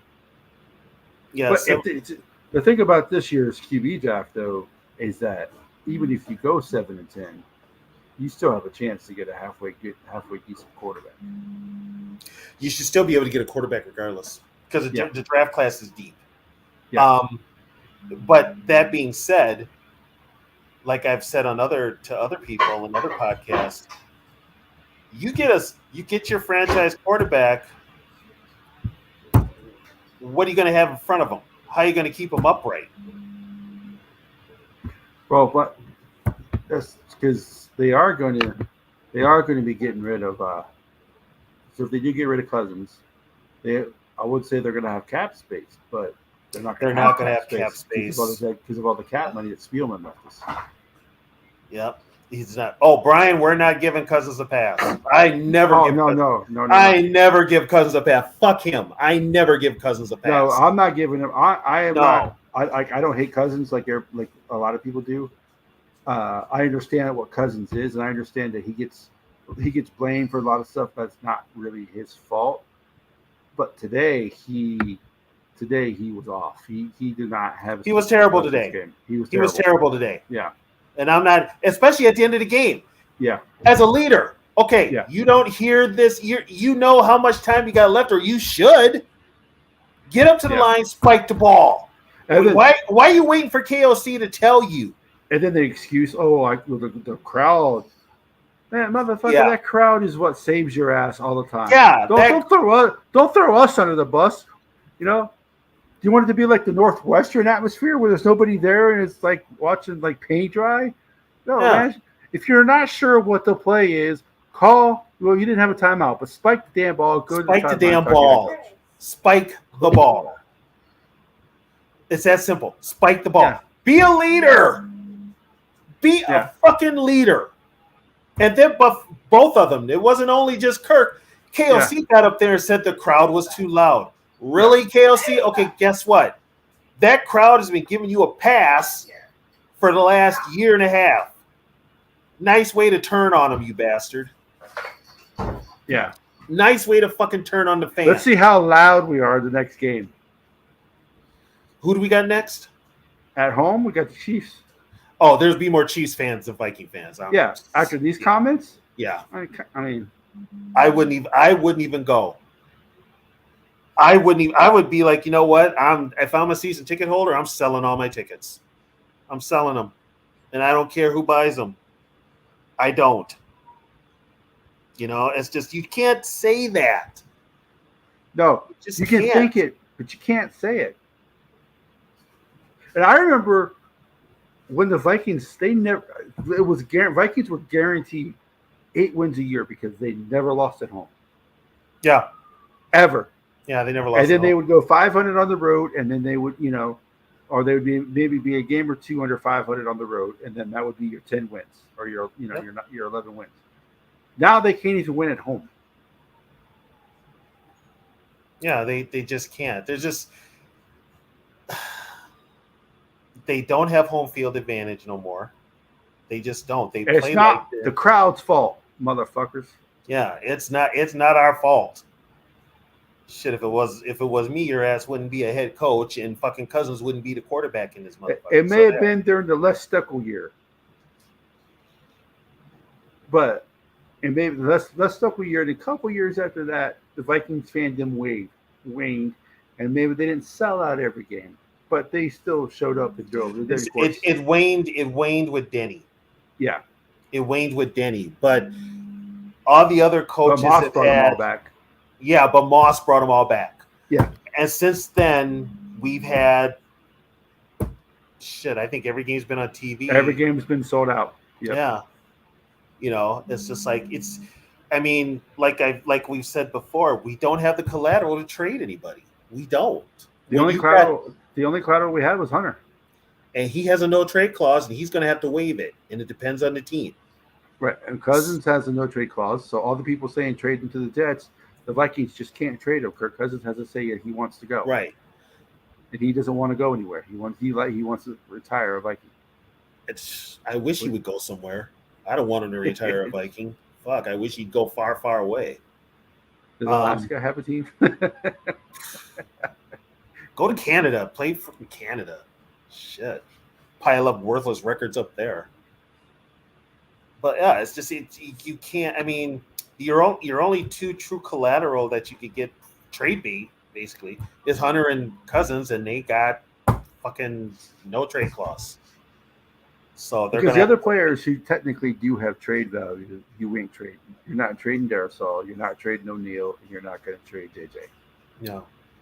So but those are the other. Here's another players. problem. We still have the biggest problem of all. The Wilfs. Yeah. They're the biggest problem. The ownership is the problem. Let's just be honest. Ownership is the problem. Because it's weird because on one hand, they're the best owners we've had. On the other hand, they're holding the team back. Are they the As best? far as being the best owners, is the Vikings had the best facilities. They would have, the players want to come here because of the facilities. So we don't have an issue getting the players. But on the other hand, they're holding us back because they don't want to. They don't want to say, let's rebuild to build a win. So in that aspect, they're holding us back because they would rather be a 7, 8, 9, 10 win team, be And close to making the playoffs every year. the reason that is because Justin brought this up on his podcast. He brought this up and he was completely right. The Wilfs are going off the Giants model, where the Giants were just good enough to make the playoffs and they won those 2 Super Bowls. They had Eli, They caught lightning in a bottle, right? and they beat Belichick. I don't get me wrong. I'm not a Kirk Cousins hater, but they had Eli. Yeah, I take Eli any day of the week. Yeah. No, but here's the thing, though. Not only did they have Eli, the Giants had a defense. Yeah. The Giants had a defense, especially a front four. They had a very good 4-3 defense. They could play defense. Yeah. We don't have that. We just don't. And when the Vikings had a good defense, their offense. The offense. It's like they were too busy infighting with each other. Right. They can't. The Vikings the last few years cannot get on the same page on both sides of the ball. Put it that way. They just can't. I like the way I like the way the DiFilippo ran our offense. The problem with that was he just totally disregarded what Zimmer was telling him. I hated DiFilippo. That's why he got fired, because Zimmer said we need to run the ball. I hate it. And that's another one that was false advertising, because DiFilippo didn't call the plays for Philadelphia. Once again, that was Doug Peterson. He was aggressive with the offensive play zone. At least he was aggressive calling the play zone. Was he? Compared to what Compared to right now, I'm aggressive on Madden. So I mean, don't get me started on that. Madden's awful. But I mean, put it this way: Kevin Stefanski was a better play caller than KOC. Well, see, I think that's where they made the mistake. They should have fired Zimmer a year earlier and made Stefanski the head coach. Well, and this is what I didn't understand. Remember when Zimmer had that eye problem, right? They put Prefer as the head coach. Prefer at the Dallas game as the head coach. I was like, why didn't you put Stefanski as the head coach? That I didn't understand. Because he wasn't well. Pfeiffer wasn't the assistant head coach, was he? Prefer was a special teams guy.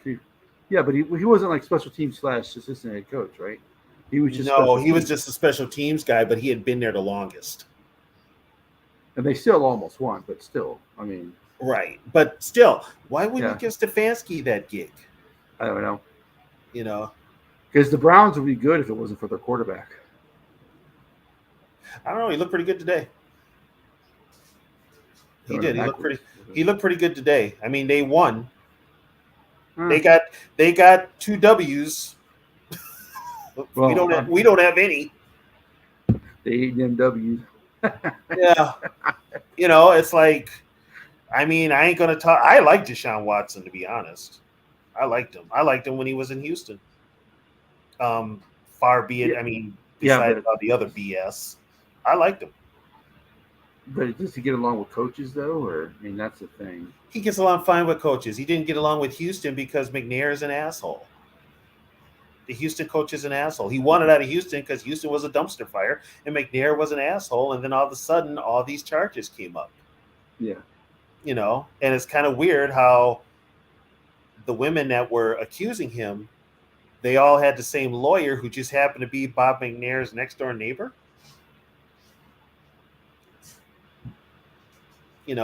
And 22 in this day and age, wow. You got away with a lot if there's 22. Yeah. I mean, especially in this day and age. But I mean, Houston was just a dumpster fire anyway. Still is to a point. So he goes to Cleveland. He misses those games. But Cleveland, look at Cleveland now. They're 2-1. They brought back Kareem Hunt. They can run the ball. Stefanski's Don't know if he keeps a job at the end of the year. But they also have a defense. They've got Myles Garrett and Jadeveon Clowney, and not Clowney, but Zadarius. Yeah. On the edges. So, I mean, they've got pieces there. Cleveland's got pieces. So Zarius didn't win out just because of the money. He saw the writing on the wall. He saw the writing on the wall. I think he just wanted to play here to stick it to Green Bay.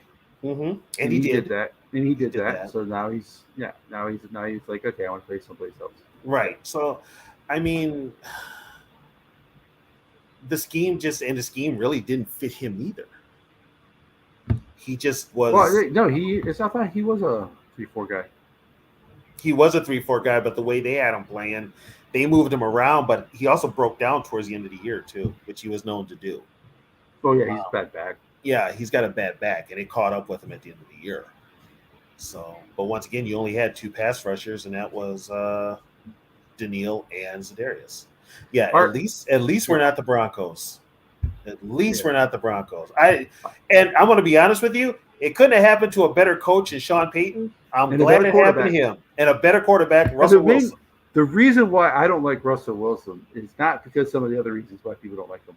I don't like him because you remember when he was kind of like holding out for that big contract in Seattle, and they finally signed him to that contract. Yeah. That night that he signed that contract, it was like 2:00 in the morning, like Eastern time. So it was like 11:30, 12 o'clock at night on the West Coast. For him to send out an Instagram message, to sit there and say, okay, Seattle, you can rest easy. You can finally get some sleep. I am re-signing. Seriously? The arrogance and the audacity for you to sit there and say that people are actually losing sleep because your ass is not re-signing? Get the hell out of here, man. Is that the one where he was in bed with Sierra? Yes. Get the hell out of here, man. I mean, I'm sorry. I love Minnesota Vikings, and I love the Twins. I love the Wild. I'm not losing sleep because a player may or may not sign. Oh, There's hell more no. in life to worry about than that. Yeah. But for you to sit there and say, you guys can rest easy now. You can actually get some sleep. I'm saying in Seattle. Yeah, get the fuck out of here with that shit. That's why I don't like him. Yeah, I make fun of him because, he did the whole celibate thing. And yeah. My guy Sierra put it on him, and he's like a kid in a candy store. And now he's got like 2-3 kids. I'm like, dude, really? Yeah. Ever since she put it on you, you suck as a quarterback. I just want to give a shout out. Eric, you're always here. Bob, you're always here. And of course, the fantabulous Sarah, she's always here. Zoe's here. Gil's here. Yep. Mr. History Man himself, Zoe is here. So I appreciate you all for being in here and being in the chat. You guys are Vikings family, man. And we love every single one of y'all for joining our shows every week. We have a lot of shows on this network. We appreciate you guys joining as many as you guys can. So I mean, I would rather. I'm at the point now to where I'm never negative. I try not to be negative about this team. I'm always positive. I'm always like, yes, come on, let's make the playoffs. Anything can happen in the playoffs. I'm so done with that, man. Put it this way, I'm so done with that. I am positive with this team. I'm positive that they suck. Yes. Yeah. And I'm done. The gloves are off. Yeah. KOC needs to fix whatever the fuck it is he's not doing. He needs to fix it. He needs to get a set. He needs to grow some balls. He needs to get a fucking attitude. He needs to kick this team in the ass and go out there and play hard on Sundays. He's too damn soft. And honestly, it's time to bench Kirk Cousins. I've seen enough of them. They won't. They won't. That's the problem. I was ready to move on from Kirk Cousins in 2020, but they won't. And that's going to hold this team back also. As long as the Wolves still think they could win a playoff game or make the playoffs, we're screwed. So I think let's see. I don't know if I have it or not. Yogi, our producer, left also. It's me running this, so I'm not quite as good at this running the chat as Yogi is. But I don't know if it's here or not. I don't see it. But I was gonna put the schedule back up. So they play. I know they play. They play the Panthers next, then they play the Chiefs, then they play. I think it's the Bears, and then I think it's the Niners. Then I think it's the Niners. Yeah. I think if they're at the best, I can see 3 wins because the Vikings always win one game they shouldn't. So I see at the best 3 You know wins. what though? But, I would say that if this team wasn't as bad as they are. This team doesn't give me hope of winning any game. I'm going to be honest with you. None whatsoever. They'll win. Okay, you might beat Chicago. I'm going to say worse. You might be because we don't play good in Chicago. We don't. And the last couple years they have, but before that there was a run where they didn't play. And here's another thing: are they going to make Justin Fields look like friggin' the greatest quarterback in the world, or is he going to look like that lost quarterback? Because Justin Fields can't throw the ball. He doesn't have to. We can't stop the run, so he can run all day. Well, we'll see how Right. Flores plays that. You're not beating Kansas City or San Francisco. Oh no, I didn't count those as one of the 2 wins. I didn't count those as. I don't know, I'm going to be honest with you. I saw Sam Darnold play today. He could light that defense up. Well, I mean, Sam Darnold could light that. If Sam Darnold plays next week, Darnold has the same disease that Cousins has. He can't feel pressure. Yeah, but I bet he'll feel it next week and fucking light our asses up. So I mean. Well, they're not going to lose every game. They got to. No, they'll win. They're going to win a game. But my point is, they should. My point is, if they are 1-8, 2-7, do they try to trade Cousins? Say, hey, you're no trade clause. Where do you want to go? Try Daniil Hunter. He has no trade clause. I'm sure that Hunter will be easier to trade than Cousins. Hunter will be easier to. Cousins will fight them tooth and nail. So, do they sit there and say, "Okay, you don't want to be traded? Then you are not starting." We have to see. They don't have the balls to do it. So we have to see what Jaren Hall has. They don't have. But okay, so here's the deal now. Now and then switch. And then KOC needs to say, "Okay, Wes, you handled him in preseason. Let's call. I'll let you call his plays, and then let's see what he has." You're giving KOC way too much damn credit. I know. That's what I want to see. That's what I'm hoping at. First of all, you're giving that organization way too much damn credit. Because here's the thing: if it comes down to Kirk, they put the trade offer there, and he says no. Who's going to bench him? Is it going to be KOC or is it going to be the Wilfs? There's your problem. Remember, the Wilfs fired Brad Childress because he cut Randy Moss. He cut the guy selling tickets. I don't think Cousins is selling tickets, though. No, he's not. He's not. That's number 18's job. That's number 18's job. But you never know because the fucking Wilfs have extended them for so many times now. They don't want to go with another. How often does an owner say no to a GM when it comes to extending a player? Oh, when they're not Jerry Jones? Not too often. Yeah. Not too often. So there is that Kwesi. So Kwesi needs to nut up and be the one.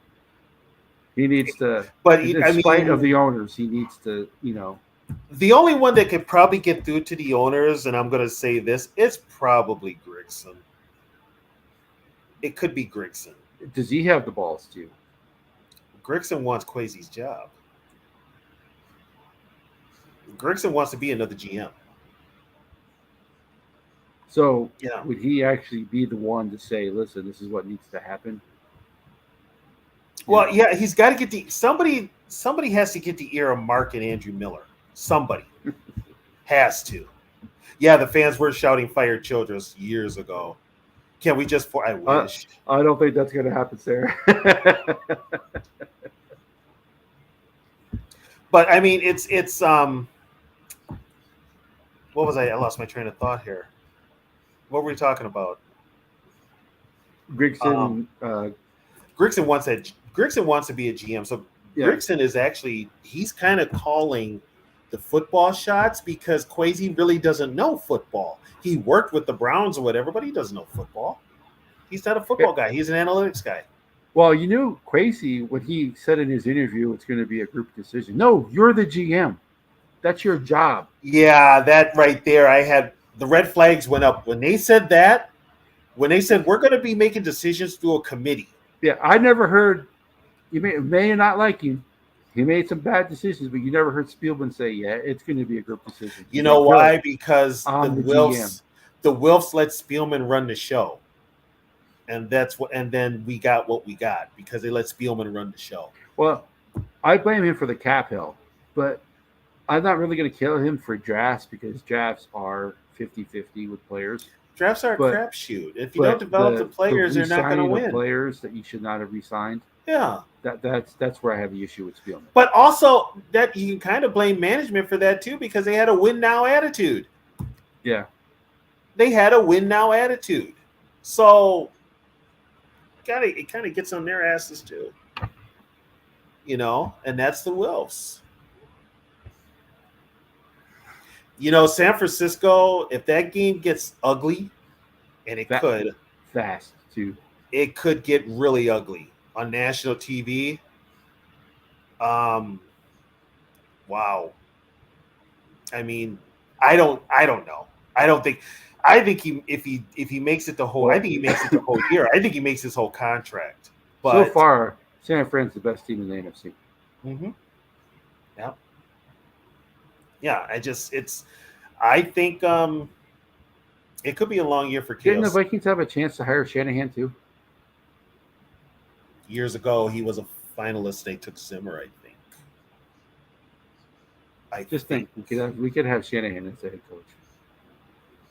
Well, no, I think we could have Tomlin as the head coach. I'm trying to think because Shanahan wasn't Shanahan an OC with Atlanta? Yeah. He was an OC with Atlanta. Yeah. And that was under Quinn. They went to the Super Bowl with him. Yeah. And that was what, 20? No, that was 2017, 2016? 2016.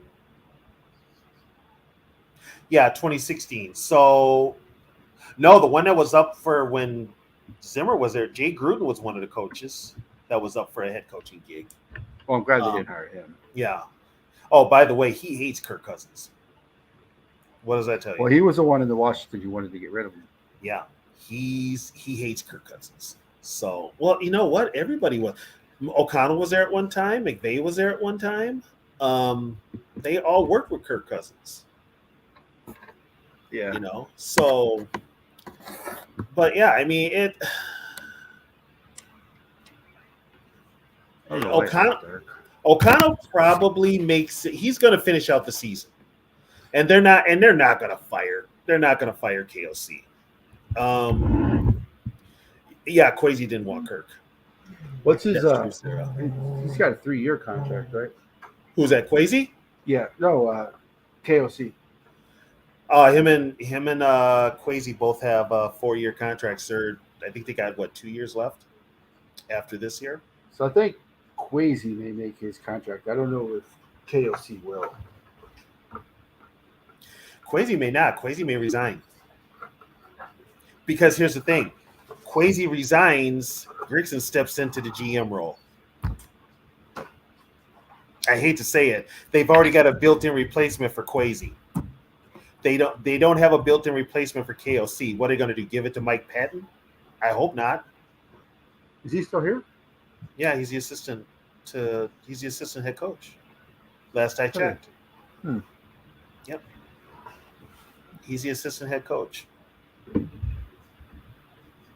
So yeah, they've got people to step in, but do you really want those people stepping into the spots? You know, Not really. no, especially Grigson. Well, considering offensive lines are issue, and it's the one thing he did not fix when he was in Indianapolis was the offensive line. Yeah. Well, wait a minute. Did Grigson draft uh the guys like the Quentin Nelsons and all those guys? No, I don't think he did. Okay. I think the I- GM, I think the GM that they did have now, the one that not the one they have now, but the one because Grigson was GM their GM two GMs ago. Okay. So the guy after Grigson, he may have drafted one of them, Mm-hmm. but he didn't draft all the good because their Colts offensive line's pretty good now. They got Nelson and Kelly. Those are the ones that stand out. Yeah, They had the 2 tackles at one time too. yeah. Um, But that's the reason he got fired is because he couldn't fix the offensive line. couldn't fix the offensive. And they brought him in because that was the issue when they brought him in. He's a former offensive lineman, so they just figured he'd be able to fix it. Oh, you mean like Spielman? So Because Rick Spielman is a former offensive lineman. yeah, but we all know his brother was better. Yeah, no kidding. No kidding. Yeah, you know who cut Rick Spielman, right? Don Shula. Yeah. Don Shula cut him. And it ain't like Miami had great offensive linemen then either. So that tells you everything you need to know. Are you sure about this, Sarah? I heard that. Yeah, I did hear that. I've heard that. But he resigned him. He resigned him at the behest of the Wolves.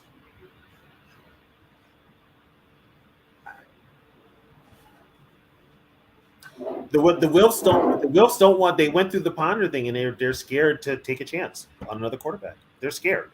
Well, Ponder had to play. See, I know Ponder was awful, but I'm not going to kill Ponder too much because McNabb was so horrible. Because Ponder, they all said Ponder has the city year. Yeah, He didn't get a chance to sit. He didn't get a chance to sit because McNabb was too busy killing worms.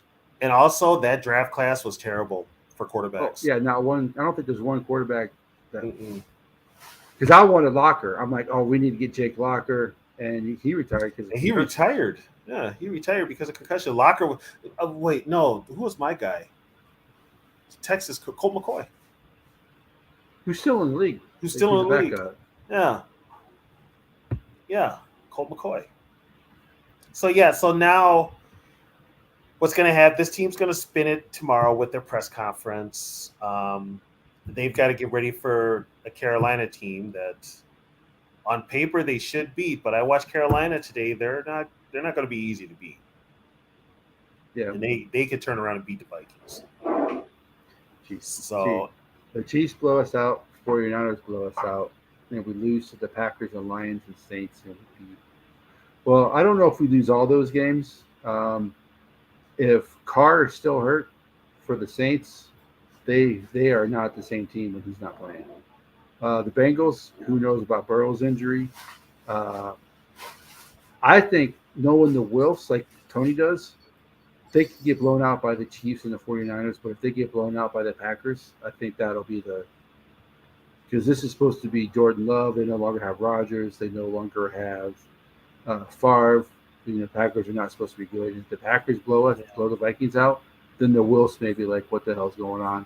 Because I think the Wilfs deep down know the Chiefs and 49ers are better teams, but they probably don't think the Packers are a better team, which I don't think the Packers are a better team, but they're not. But last year we lost to them 45-10 or 3. Yeah. So you get blown out 2 years in a row by Green Bay, and then you get blown out by a Aaron Rodgers-less Green Bay. The Wilfs are going to panic. Because that's the one thing the Wilfs care about is being better than Green Bay. Yeah. Yeah, as long as they can have a terrible year, but as long as they're better than the Packers, it's a successful year. Right. Which is a backwards ass way of thinking. Right. And all those years that the Packers won the division, at least the Vikings were competitive in most of those games. Yep. So, but if you're not competitive against the Packers, especially when they're not supposed to be as good, yeah. I think that'll be when we'll look at KOC sideways and be like, what you promised us, you ain't delivering. Yeah. You know. So that's going to be. Well, see, this is another thing the Vikings do not do. It's the same thing the Chiefs did. The Chiefs had Alex Smith, and they were going to the playoffs every year. Mm-hmm. Why are you drafting Mahomes? Well, you see why they drafted Mahomes. Yeah. You know, and Wentz was on an MVP level, and they drafted Hurts. And you see what the Eagles are doing. That's why That's why I wouldn't mind having Howie Roseman. Yeah, it's. Actually, I don't think we've ever beaten Baker. I think he's beat us both times. No, Baker's 2-0. Yeah, he's 2-0. He's beat us both times. One of those weird records at US Bank Stadium. Yeah, you know, just like the backup quarterback for the Cowboys. Dak up until last year was the first time Dak actually beat us. Yeah, it was Cowboys. It was either times before that, the backup quarterbacks for Dallas are the ones who beat us. It was Andy Dalton or Cooper Rush. Yep. Andy Dalton was, I think, which one was come from behind? They were both come from behind. They were both come from behind. Yeah, they were both come from behind. Because we were talking about either when Prefer was the head coach, that was the Kellen Mond game. Not the Kellen Mond, sorry. The guy who's the offensive coordinator now. Oh, Kellen Moore. Kellen Moore. Yeah, we lost that game to the backup quarterback as well. So yeah. Yeah. So I mean, I've told Viking fans, just brace yourselves. Yeah, but Zoe, they were getting their butt kicked when before Carr got hurt, they were completely out of that game. Then once Carr got hurt, they were losing. They were losing 17-0. They were losing 17-0 when Carr was in there. The Saints were feeling good. As soon as Carr got hurt, that team kind of got deflated. So that allowed the Packers to come back. Yep. And yep. No, we can't. So we're probably playing them next week. Yeah, we're probably playing Andy Dalton next week. And his favorite receiver today was Adam Thielen. So I'm not mad at the Vikings for actually getting rid of Thielen. They actually made a move I'm surprised they made. I'm not either. He was older. But yeah. He might have still had something in the tank, but it was time for him to move on. Yeah.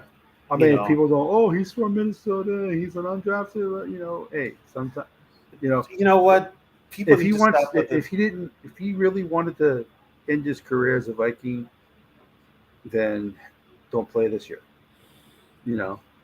I'm so tired of Minnesota teams holding on to players. I love Harrison Smith, but they've done it. They've held on to him too long. They held on to Kendricks too long. They held on the Bar too long. They need. They let players they shouldn't let go. Like they should never let Moss go. They should never let Gannon go and keep Sean Salisbury. I know Gannon at the time wasn't what we think. Gannon also wanted to go too. He didn't get along with Denny Green. But that's why he keep Sean Salisbury. Sean Salisbury is awful. When they traded Rich Gannon, remember they signed Jim McMahon. Yeah, I know. That's a Vikings. That's a Vikings history for you. Let's get a good quarterback from another team. And Jim McMahon was coming off a good year with Philly because he took over for Randall Cunningham and almost got him to the playoffs. But he was basically making it off of that. But it was supposed to be Jim McMahon, but Jim McMahon kept getting hurt. So when you look at the Vikings history, this is not actually going too far back, though. So when we look at the Vikings history, they've really only had 2 first-round quarterbacks that have really ever done anything. That's Kramer and Culpepper. Yeah. All the other good quarterbacks the Vikings have had, Tarkenton was a 3rd-round pick, but all the other good Viking quarterbacks have came from somebody else. Like look at the Dennis Green era, Warren Moon, Randall Cunningham. They drafted Brad Johnson, but Brad Johnson had his limitations, just like Cousins. And Dennis Green knew that. That's why he brought in Randall Cunningham. Jeff George. He signed Jeff George when nobody would. Yeah. But he had a good year. He took him to the playoffs. Yeah. Same thing with Randall. Nobody was Randall Cunningham was was a flooring guy in Vegas. Yeah. So it's we took a chance. Denny was successful with basically a merry-go-round of quarterbacks, but it was different then. We still had Robert Smith. We could still run the ball. We could run the ball with Scotty Graham, but we just, Well, that's another going to the point that Gil just made. That's going back to, they kept some of the wrong veterans. They kept all the quiet guys. I think last year, a lot of people don't want to say it, but the most vocal leader in the Vikings last year was Double P. He's gone now. He's gone now, yeah. So the most vocal leader they had last year was gone. Yep. Yeah, it's the problem is when you get in, like, you had those fiery guys under Zimmer. You've always had the fiery guys, but for some reason when you get with KOC, with the demeanor, these players took up his demeanor. So most teams do fit the identity of their head coach. They fit the identity of their head coach. Like look at going college real quick, Colorado, with Deion Sanders, the swagger that they carry. They don't have the talent to be one of the best teams, but they certainly think they are. Right. So if you're a laid back coach, your team is going to be laid back. Well, also, and I mean, it sucks in Colorado. Your main college gets throttled, and then your pro they don't team care gets about throttled. They don't care about football at the University of Colorado. Oh, at Colorado State, what do they care more about? No. The University of Colorado. Mm-hmm. The University of Colorado, they put the less money in their football program than any in the Big Pac-12 or the Big 12 now. They're next year. They don't put much money into the program. Yeah, their facilities aren't the best. Okay. Deion Sanders was saying he had to put some of his own money in to make some of the facilities better. Wow. But they're fighting for clicks, though, as the coach in Oregon said. Mm-hmm. So, but yeah, most coaches take the personality of their head coach. The Vikings, when under Zimmer, they had a nasty defense for the first 5 or 6 years that he was here. His message got stale, so then they were just like, okay. Well, you know what? And that was another case too, where you want your coaches to make adjustments. Zimmer would never make adjustments, so everybody knew what he was going to do. Yeah. He would never make adjustments. We've got the same problem here with KOC. He doesn't make adjustments either. Yeah, halftime adjustments. Yeah. And they're few and far, but we've had none with the last two coaches. Yeah. None. I think the only time we had any kind of adjustment was the 2019 playoff game against the Saints. Yeah. Other than that, it's always been status quo. Well, I think Flores makes defensive changes at halftime. But today, I don't think he had the players. He doesn't have the players. He just doesn't. And he blitzed every play. Which is fine. I'd rather have them be aggressive and blitz. But not every play. Then sit back like Donatello did last year. But the problem with that is if you do that every time, and this is what Herbert did to you, you're going to get what you got today with Keenan Allen. You can't. There's certain receivers you can't leave one-on-one. Right. You just can't. And Keenan Allen has always been one of those guys. Right. Injury or no injury, he's still that guy. Yeah. And he proved it today. 17 catches, 200 some odd yards, and a touchdown. Then he threw a touchdown. I mean, you can't. That's the kind of day JJ would have if he's ever one-on-one. But JJ's never one-on-one ever. Well, and also I'm going to tell you something. In defense to JJ, Jordan, and TJ, Kirk this year has taken a long time making a decision to throw the ball. He's holding on to the ball too long again. He's doing it. He's holding it too long. I don't know what he's waiting for. I don't know what's going. It could be mental. Well, this offensive line, he don't need to be waiting. He needs to do. No, he needs to be getting rid of it. Sanchez said it in the game today. That out that he threw for the first down. He's like he steps back in the pocket. His back foot hits the ground. Boom! He releases it and completes it. On the very next play, Mark Sanchez is like, he backs up, he bounces, and then he throws it. He's like, if he did the exact same thing on this play that he did the previous play, that's a completion. And then it's he has the talent to be a top 5 quarterback. It's mental. It's the mental game that holds him back. And at his age, you can't beat that. You can't break that. Because he can make any throw. Yeah, I give him that. The NFL quarterback can throw. He can throw any. He can make any. He's accurate deep. He's accurate short. He's accurate over the middle. He can throw outside the numbers deep. He can throw the post. He can throw the fade. He can throw the slant. He can throw every pass you can think of. It's just the mental to where he does. He can. I think he's been so screwed up about don't make a mistake. Don't make a mistake. Don't make a mistake. Now he can't get over. I can't make a mistake. We don't care if you throw an interception, if you're throwing the ball down the field. Patrick Mahomes throws interceptions. So that's not the.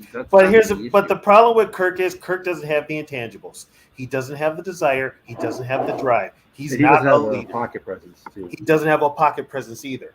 So Kirk's game is just he's got so many flaws that you cannot get away from. Which is why he's not an elite quarterback, but he's still a top quarterback. And that's the difference between an elite quarterback like Mahomes and a good quarterback, above average starting quarterback like Cousins. Because Kurt he's probably anywhere between, I would say, 12 and 15, 16, somewhere. I had him he's in top 15. Yeah, he's somewhere in that area. He's not top 10, but unfortunately, Viking fans up here have made Kirk Cousins to be something he's not. Which I don't know. Like I said before, I'm a supporter of Cousins, but I know his limitations. I know what he can and can't do. And a lot of people think everything's his fault. Like on that playoff game, that 4th and 8 play when he threw 3 yards to Hawkinson. Well, first of all, it was a bad play call, and KOC admitted that. Second of all, Hawkinson was the only one open, and the Giants did that for a reason. He was under pressure, so that's why he threw it. But this is the whole thing, though, where Kirk doesn't have the intangibles. Why doesn't Kirk get in KOC's face and say, "Not call that, let's run this"? Right. No, I get that. That's all part of being a quarterback. That's also part of being a great quarterback. Right. He doesn't have it. So no, he doesn't. He doesn't have it. So basically, we've been spinning our wheels. We've been spinning our wheels for 6 years. And that's what Thielen would get on him about.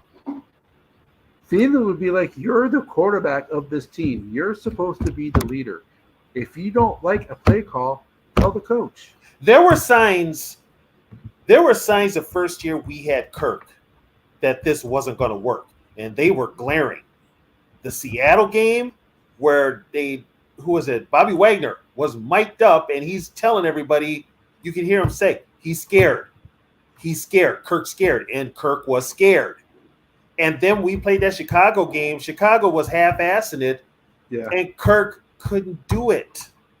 He couldn't do it. That was the 16-6 game. Yeah, that was the Thielen blow up. Yeah. That's where Thielen got in his face. I mean, that right there should have been everything that ownership needed to see, that Viking fans needed to see. But no, they came up with excuse after excuse after excuse for this man. On my high school team, I would have played college like I told you before, but I got hurt. Mm-hmm. On my high school team, I played defense. And I would have ran through a goddamn brick wall for my quarterback. Yeah. I'm playing defense. I don't think Kirk Cousins has that. No. Put it this way. We know Mahomes does. Mahomes does. The players will play for him. We know for a fact those players that played with Joe Cap would have went to war with him anytime. Yeah. Even he had limitations. He had limitations, but they still would have went to war with them. Even with Tarkenton, you had a fraction of the team. Yeah, he was an asshole, but they would go to battle for him, and so on and up. You've heard it with other quarterbacks. Culpepper, Teddy. Yeah. Even Case. You don't hear that with Kirk. In any team that he's been with, you do not hear that. So what does that tell you about Kirk, the leader? Yeah. What is it? It tells you he's not. So we need to get some Viking fans need to get off this fucking delusional highway that Kirk Cousins is this great ass fucking quarterback. He's not. He's not a franchise quarterback. Just because he puts up records, it's like one guy put on Twitter that, oh, Kirk Cousins is the greatest quarterback in Viking history. Sit your ass down, clown. He is not even close. Not even close. He's top third. The top. If you put him in the top 3, he's probably third at best. I don't put him in the top 3. Because Tarkenton is by far and away. Tarkenton by far and away is 1. Because he took us to 3 Super Bowls. That has to count for something. I honestly, my top 5 quarterbacks: Tarkenton, Cap, Kramer, Culpepper. In the chat, let us know what yours are. Warren Moon. Yeah, Warren Moon only played 3 years though. Cap only played 3 years. See, I wouldn't put Cap, even though he did take his 2 Super Bowl. But I mean, Case Keenum almost took his 2 Super Bowl, and I don't consider him nowhere near the top. I got Case. Case is a 1-year deal, so I don't. Yeah. But Warren was 3 years. Warren was 3. Cap was 3. Kramer was lifer, and so was Culpepper for the most part. But yeah, I don't have Kirk. I mean, Kirk's a perfect quarterback. He's a good quarterback. I got Tarkenton 1, I got Kramer 2, and I got Culpepper 3. Because if Culpepper would not have gotten hurt, he probably would have taken us to the promised land. Right. And we've had quarterbacks that we don't know what they would have done, like Teddy, Wade Wilson, guys like that. Spurgeon win. Oh God. Oh Jesus. But yeah, Teddy is Teddy. Kirk is not a leader. Well, let's just be honest, he's not a leader. So we got to wrap this up here. Yeah. We're at 2 hours and 16 minutes. You had a chance to vent earlier because you were on a couple other post game shows. I wasn't, so Well, I vented more on this one, but yeah. Here's the thing: what happens is at the moment you're ticked off, you're pissed. As time goes by, you sit back and relax.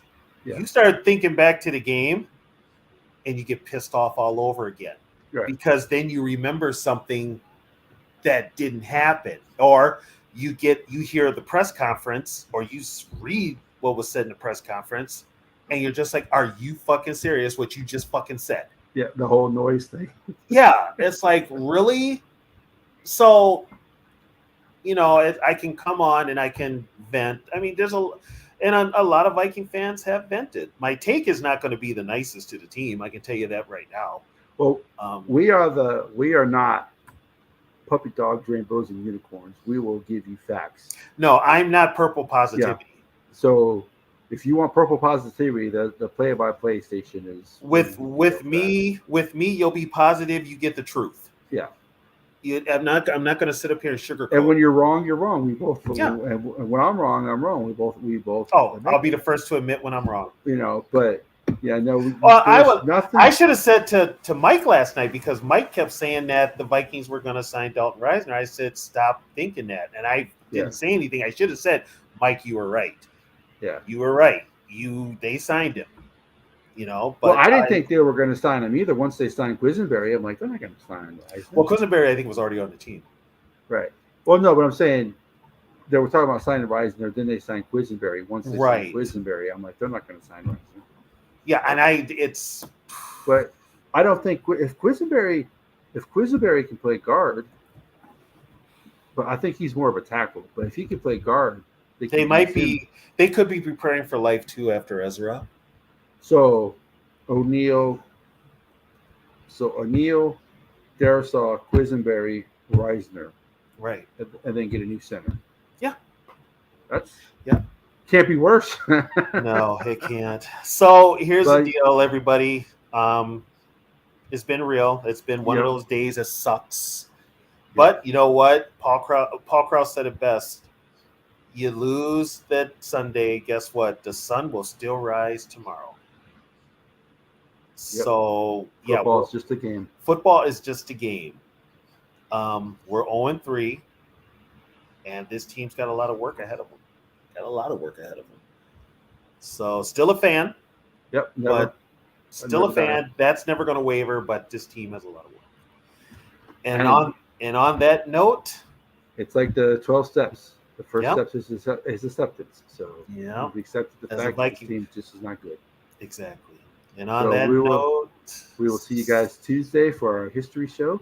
It's been a Yep. pleasure. And, like I said, we'll eventually get this situated. All right. Yep. It was a pleasure. You guys have a great night. Have a good one, I Kurt. know you're scared. Yeah, I do too.